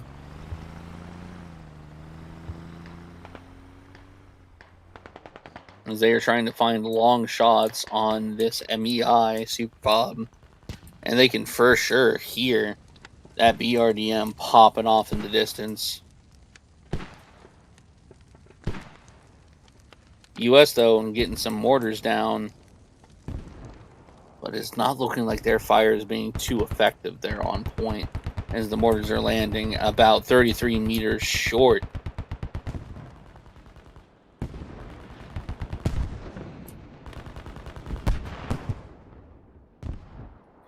Tabbing back over, it looks like Joseph and his team are trying once again to get that back fob.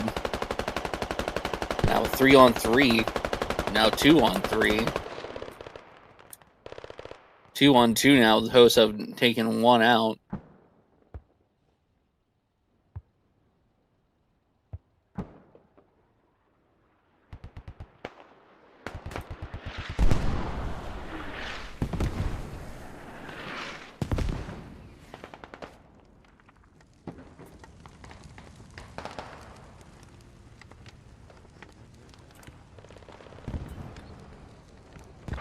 It is once again not looking too bright for the American offensive as Carryout drops a hell cannon burst right on top of BB.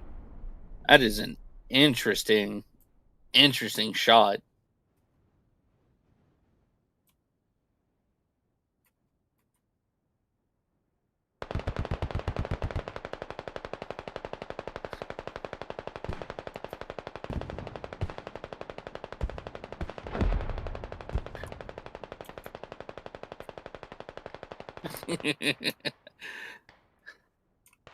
Looking like that Southern offensive gets saved with the placement of a rally. But is Broccoli and Strikers going to be able to get behind them and burn that rally before they can make their whole way up to carry out? Quite possibly with Joseph being the only one that's really combat effective, as Gentle One tries to pick up Too Thick to Be Quick.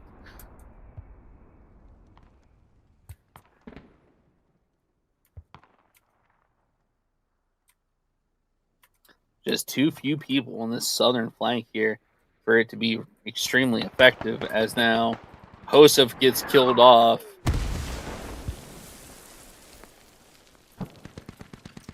Quickly run over here. The western flank has reformed, and it looks like a radio has been placed even closer to the MEI SuperFOB.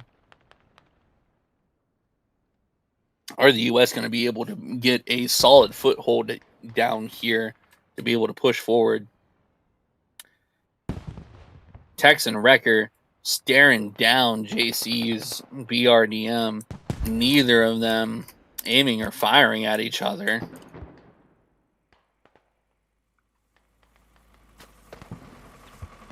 As Tex and Wrecker cannot see through the trees at JC, and JC is not even looking over where Tex and Wrecker are at,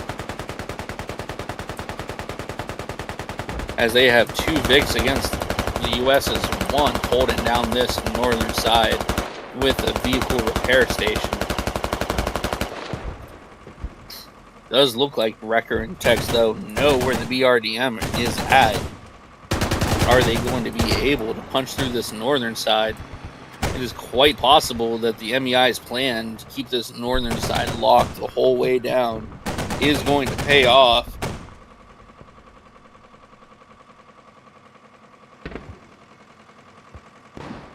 Looks like this southern side just keeps getting absolutely demolished as things move on. With another push being absolutely snuffed out by the MEI, with a Crow just being purely available.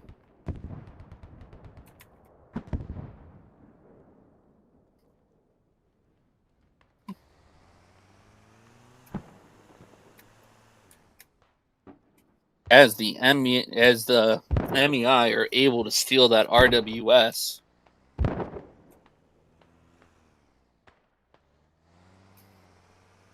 that is 1 captured RWS that I have seen. Have you caught any others here today, Dave?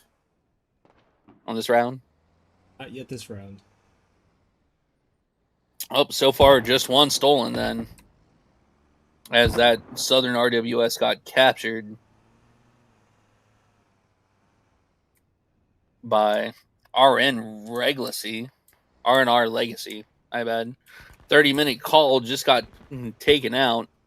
And it looks like the U.S., in my opinion at least, are a lot closer this round than they were last round to taking the SuperFOB. But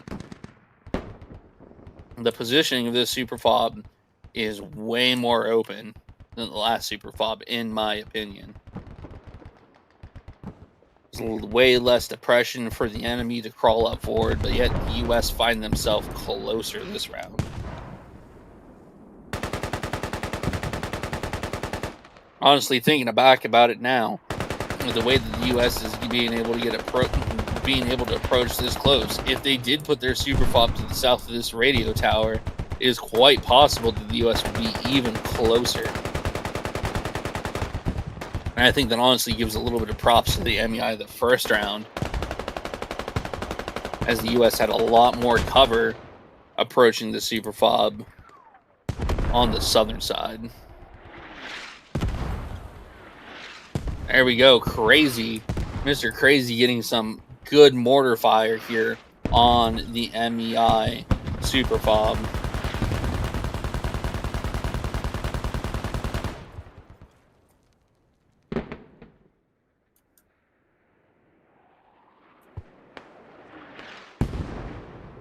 That north side is absolutely locked down with that BRDM and with the Techie Humvee. But unfortunately, the U.S. is just punching in hard from the west and south, closer to the hab. And the BRDM just does not have good sight lines on them where they are at.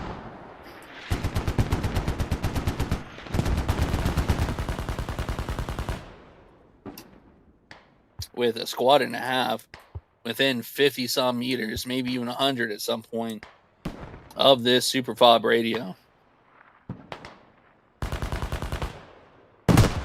With Broccoli and his squad trying to sneak up behind them. Whole squad moving in, guys. To maybe pinch in the attack.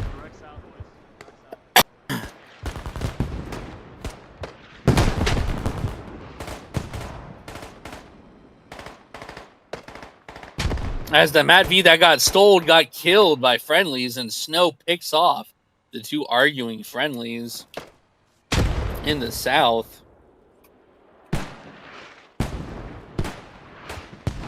It looks like the U.S. has a solid foothold push against this SuperFOB, with accurate mortar fire landing inside of the SuperFOB area. Jungle is just crawling past Angel here. I wonder if they're going to be able to see each other, or if they're just okay to go each other's different ways. They are just sitting right next to each other in the middle of this open field, and neither one knows that the other's there. Angel just needing to crawl away right past Jungle. And Angel just getting dunked on by Mars with a random grenade throw from nowhere.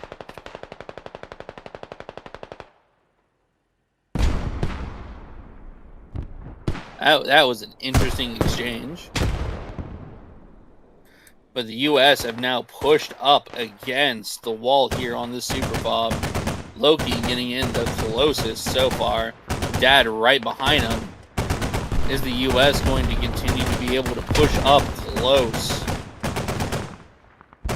As this Tuck-Eaton Techie Humvee has now rotated from the north side to the south side to just help try to cover all angles of fire here as they approach.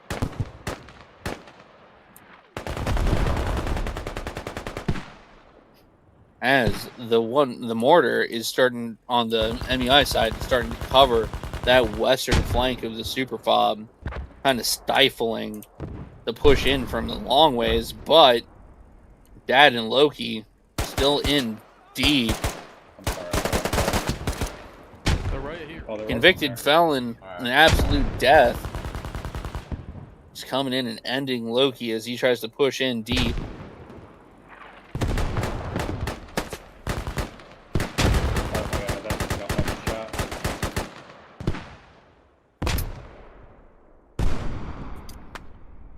Does look like US might be able to get a return push going on, as the MEI just does not have as many people on point as they did last round.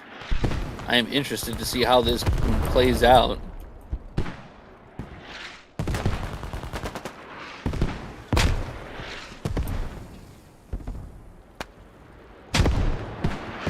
as these mortars come on in. That is a mortar strike called in by the MEI to try to cut off the U.S. advance into their territory.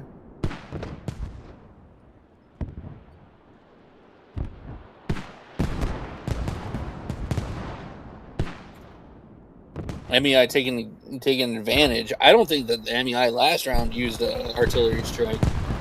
Dave, do you have any input on that? I at least didn't see one. No, they did not. I'm also surprised by a severe lack of IED or IED drones, both matches. That is quite interesting. I mean, last match, I don't think that the MEI had to use an artillery strike at any point, but no, this they match, now they're just using it to try to push back and give more time. I think the USA's strongest, I think their best bet at taking the SuperFOB here is going to be staging a large amount of forces, following in a creepy artillery barrage.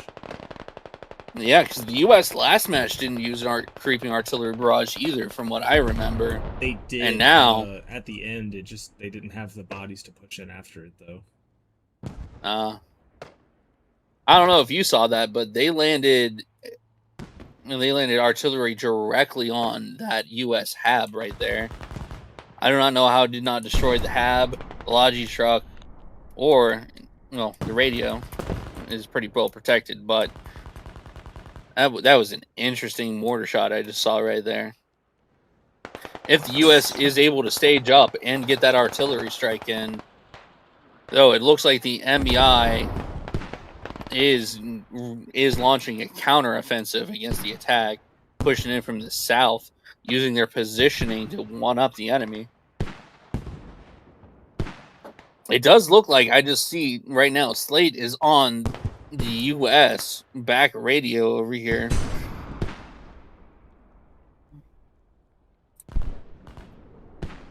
Slate and Horus penetrating deep behind enemy lines. My bad, Horus is an admin cam. Slate getting deep back here. Found the enemy radio. And is calling in artillery, it looks like, on the enemy HAB back here. Trying to get that HAB down so that way he can go dig the radio without being intercepted at all.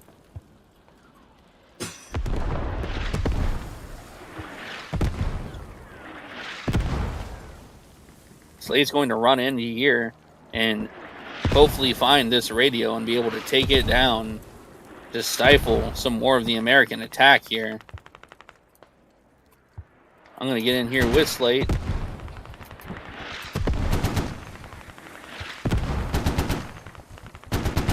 I try to quickly find him so I can launch him.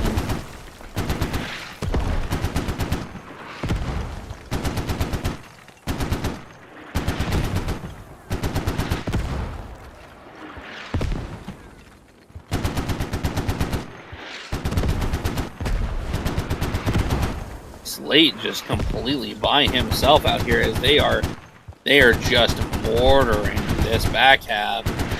They finally got it down. They have blasted this HAB to sticks under Slate's direction. And grab that quick for the later.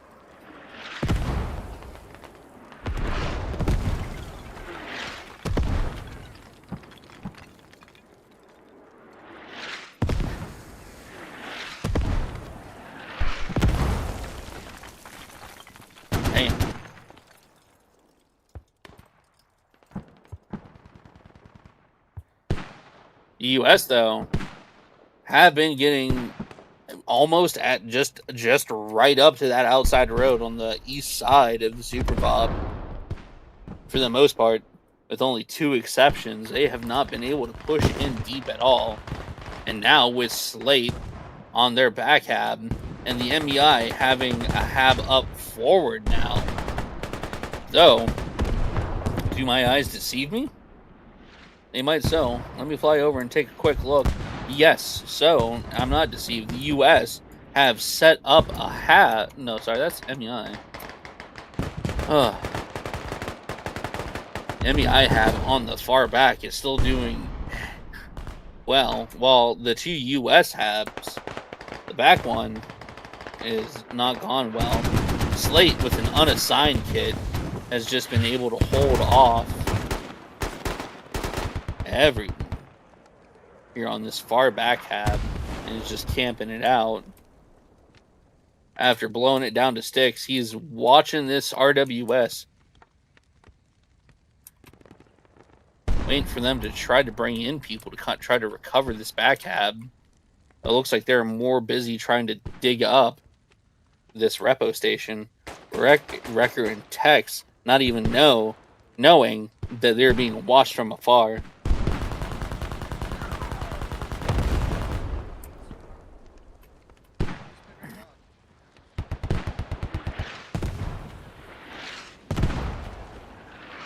The US have been pushed off the front offensive again. But now, accurate mortar fire finally landing on the SuperFOB site. But fortunately, well, one of the two habs is protected. This other one, though, is going to be extremely hard to hit. As they call out index at 26 minutes remaining, we're sitting here at 43. ICan'tDoMath.com says that is 17 minutes roughly remaining in the round.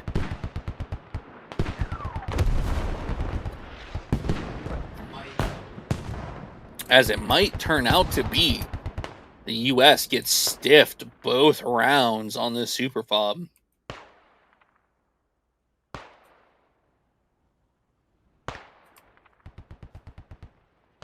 Coming over here to watch Slate creep up on Mr. Crazy.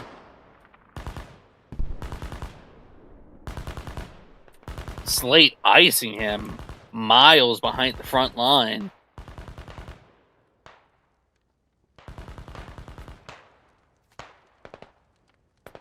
Killing them off of the mortars that they have back here at their back hab.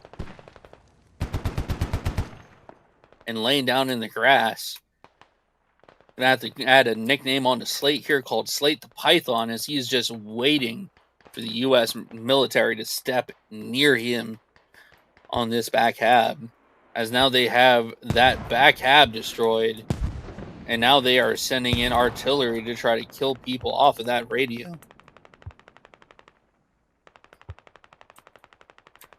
Wrecker solo manning this RWS over here, trying to look for Slate. But unfortunately, he's not going to be able to get eyes on him in those bushes over there. And now the MEI are starting to mortar the US radios on the back line, knocking it down one level. As Allen has now found his way over to the back radio and is going to presumably dig this hab back up so that way it's operational.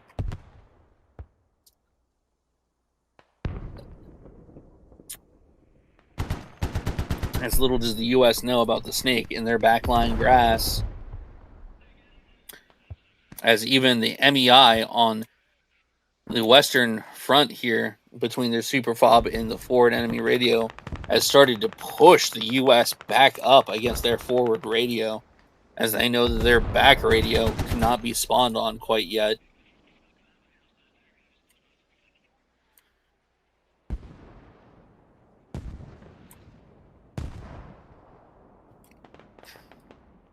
The U.S. gone from pushing up against the MEI SuperFOB to being pushed the whole way back towards their forward attacking radio.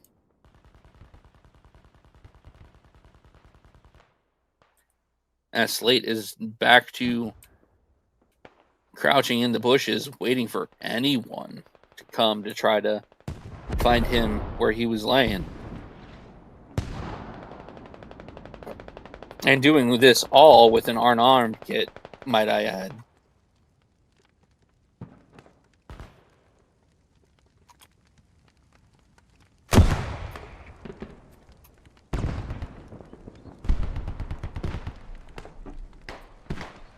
as we see the SuperFOB has been switched back around, and almost looks like the U.S. is on the defense side of the SuperFOB as they have been pushed further and further back on their attacking.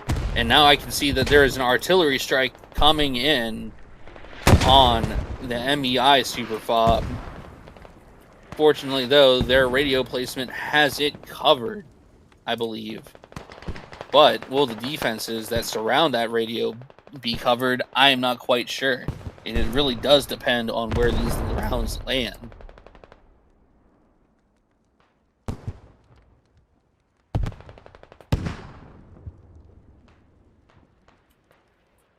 Getting ready here, I will be glad to line this up as this creeping barrage is about to come in and plaster the SuperFOB for the MEI, but it is unfortunately not going to help out the US as the MEI has pretty much pushed the whole way out of their SuperFOB to go on the attack against the US.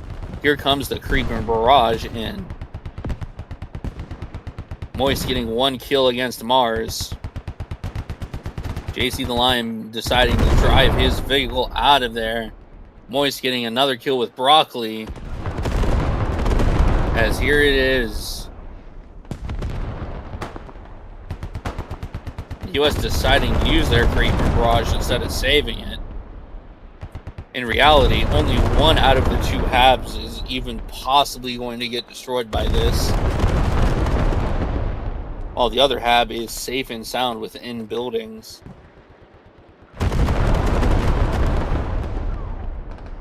Moist getting a 2nd kill with Nelly, as Finest and Celtic try to roll right up. Let's see if Finest is able to get a kill. He is. He gets Leroy right out of the BRDM.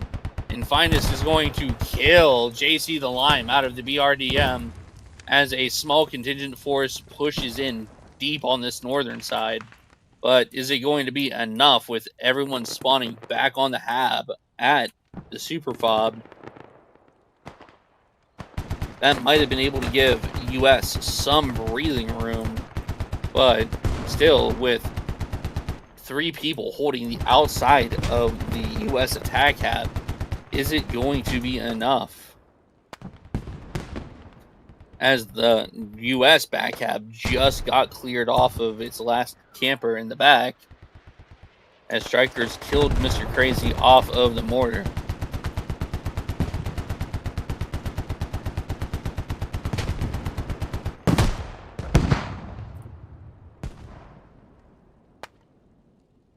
We're looking, the US have a southern attack pushing in. Moist Fusion flipping his RWS in a bad spot.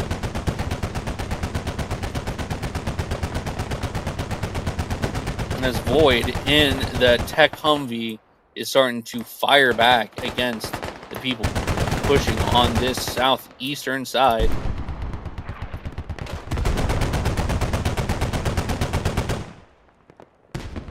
And Finest getting killed off of his RWS. The RWS not dying.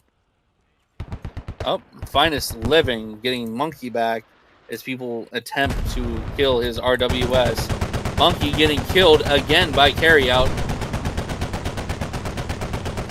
Landing Hellfire Cannon shots on that northern assault that came in.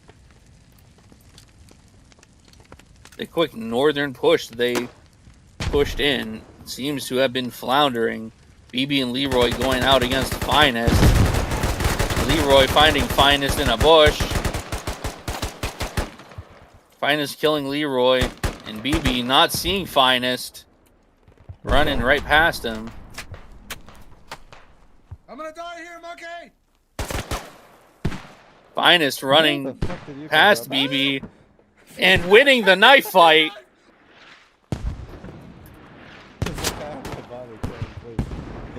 Finest wins the knife fight, but loses the battle in the end. Giving just enough of a distraction, maybe, for this southeastern push from the US, and maybe gain some traction. as Moist and Michael Litteris have pushed in with Allen right up next to the SuperFOB. As mortar strikes have started to fall on Voidblade in the technical Humvee, and Crazy getting a team kill on Moist at the most inopportune time as the U.S. finally gains some traction in towards the SuperFOB. As MEI has been able to put 2 people within the attack radio.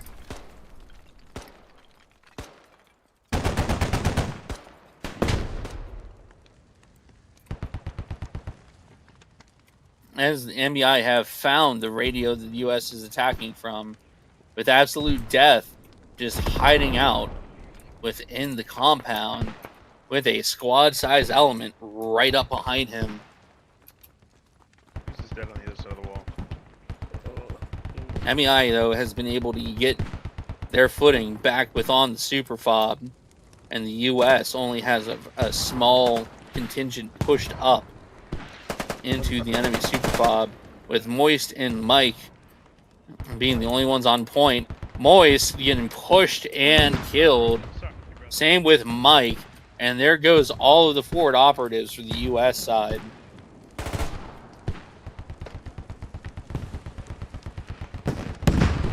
Now, with just under 8 minutes remaining, is this going to be a draw?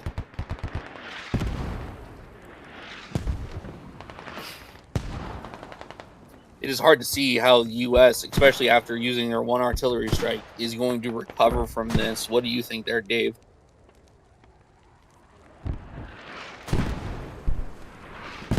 I think MEI is once again going to come away with victory here. Now, expanding on this a little further, as I can't see anything really big happening here except for push and pull warfare here on the Western Front. Do you think that this was due to the fact of the map Cora being the way that it is? Or do you think that this has just been good, solid defensive planning with some lackluster offensive planning? I wouldn't even chalk it up to the defense. I would chalk it up to the lack of well-coordinated offense, in my opinion. I would agree with that, because it seems to me that on both sides, the people that are able to get in and close to the SuperFOBs have been in, at most, 3-man groups at a time. Absolutely. I think that whenever leadership looks over this tape, they're going to be able to see that while they were able to push in both sides, they weren't able to get enough people in there to secure a solid push. Because the 3-man groups that were able to penetrate were usually bubbled off and contained pretty much immediately. While the forward offensive, due to Cora and how the map is laid out itself, especially with these 2 SuperFOB points, getting a good aerial view here on my side at least, this northern one, except for the northwestern corner, is straight out in the open all around, with a couple of river divots that you pretty much have to walk through if you even want to get close. Same, really, with the south, where it's kind of mirrored. Not even really. The south is just way more open. And the difference is that they have 2 river channels that they could walk around to try to get into the SuperFOB area. It's really showing that Cora, the map itself, I believe, proves that attacking into something isn't really a good strategy. And I can kind of understand why, whenever they planned out this event, they really made the attacking squad only have 1 mortar tube while the defending had 2. Because if the U.S. were able to put down all the mortar tubes they could absolutely dust the SuperFOB with 4 mortar tubes. Absolutely. Where it really matters placing those accurate mortar shots, where with the friendly fire, I feel like this round has been lesser with the friendly fire than the first round was. I will say that much. I agree. And while I will also say, though, that the people have been the most effective have been the people trying to backline both sides. Though, the people trying to backline this round, they have not been as effective as the previous round's backliners. Slate mostly taking the show as being able to one-man army the backline for on the U.S. side as an MEI. Well, the U.S. have pretty much given up on trying to backline at all the MEI this round, even though no one is on the Hell Cannon on the backlines for the MEI at the moment. There's just Mars sitting on the mortar in the SuperFOB. I wouldn't even call it much of a SuperFOB, to be honest, at this point. In both rounds, you could really see that there wasn't much in placement build.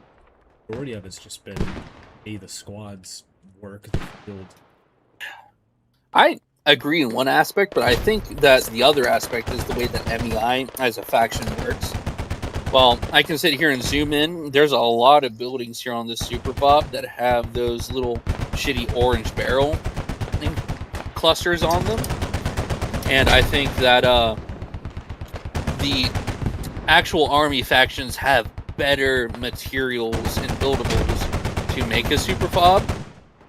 That I would say that this map, and probably this map alone, is the only one where MEI could actually make a viable SuperFOB with conditions where you don't actually have to hamper the other side so much. Purely because of how that map works and how choke pointy this map is in general. Yeah, though this may be the more lore accurate way we presented the best attack, I would almost like to see roles reversed. The insurgents using those militia tactics and the bombs to attack. I almost agree as well. Being honest, if we swapped factions and the faction rules as they are presented within our Discord, if you don't know already, join discord.7thrangers.gg, or no, sorry, discord.gg/7thrangers. I think that if we swapped them both, the Hell Cannon plus the mortar being able to slam the SuperFOB would have created a lot more opportunity for the MEI to attack, where the singular mortar, in general, I have not seen it actually really open up the defenses that well for the U.S. to get in there to attack. And even though the MEI doesn't really have that many good buildables to be able to cover their entrances, that the people who laid down the defenses did an amazing job making ways for their troops to not only hold this point with their buildables, but also make it easy for them to get out, to run out, to engage the U.S. very well. And I was seeing that on both sides, where on this side, you have to be a little bit more strategic where you place everything. The southern side, it almost had like two bases of operations that they were just able to get on top of and cover a lot more ground. I will say that is what is really more fascinating about the first round, is that the southern SuperFOB had a lot more ground that they had to watch over. Where this one, due to the map constraints, the northern SuperFOB doesn't really need to watch over as much land, especially since the U.S. has not tried to flank south since that initial point. Not to mention, here comes another artillery blast in from the MEI. That's kind of the point I was getting at the start of the match here, and it looks like that banking on that has actually worked out. Yeah, and I'm starting to see that they used some of their. I think that's what I was playing at, is that the southern defense was more impressive because they had to cover more area. But as we see here, the match has ended, and it has ended up, from what I can tell, in a draw. We will see what the admins say here in debrief. But thank you all for joining us here on the 7th Rangers SuperFOB Friday, and I hope you all have a great day. Commander on deck, all systems online. Take a second to scroll through.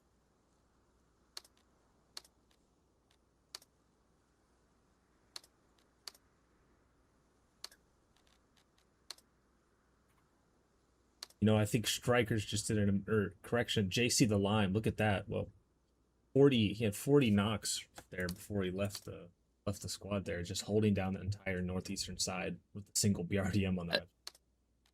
Absolutely. I think that really did play in to how well they held that north side, is that JC only really got pushed off once whenever Finest butt rushed him in the RWS Crows.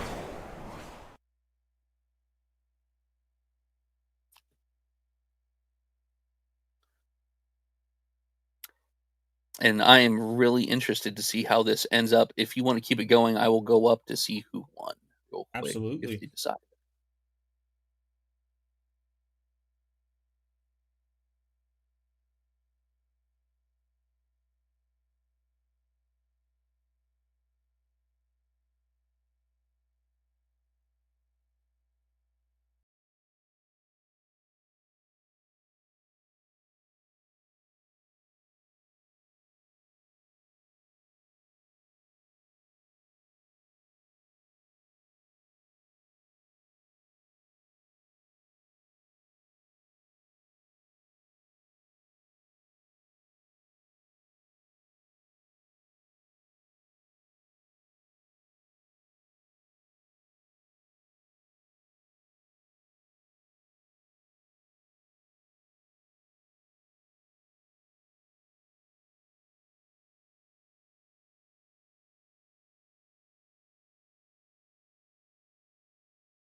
Alright. I got the whole thing recorded, but I'm not gonna lie, Dave. I've been blitzed the whole fucking time. God damn, bro. Holy fucking dude, that fucking second round. Turns out. Welcome. We are still on the air. How's it going, brother? Yeah, dude, that first round, OP Allen was the linchpin of the defense. You know, like 100%. Just holding Dree lane with a fucking backside shot upon the north flank, which they kept trying to fucking push.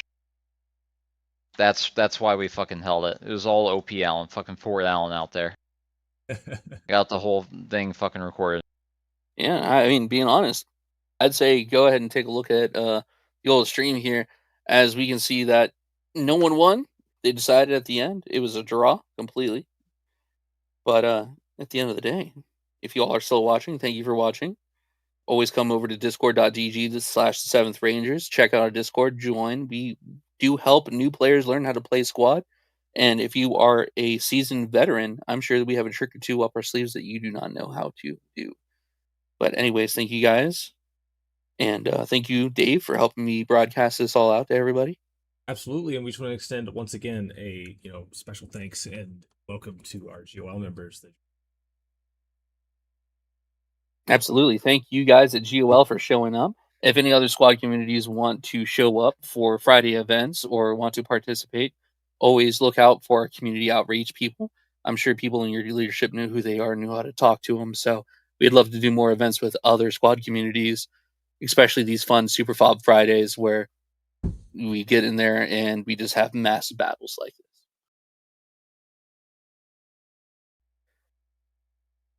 All right, I guess we'll end it there. Thanks. Thank you guys for watching. You guys have a great night.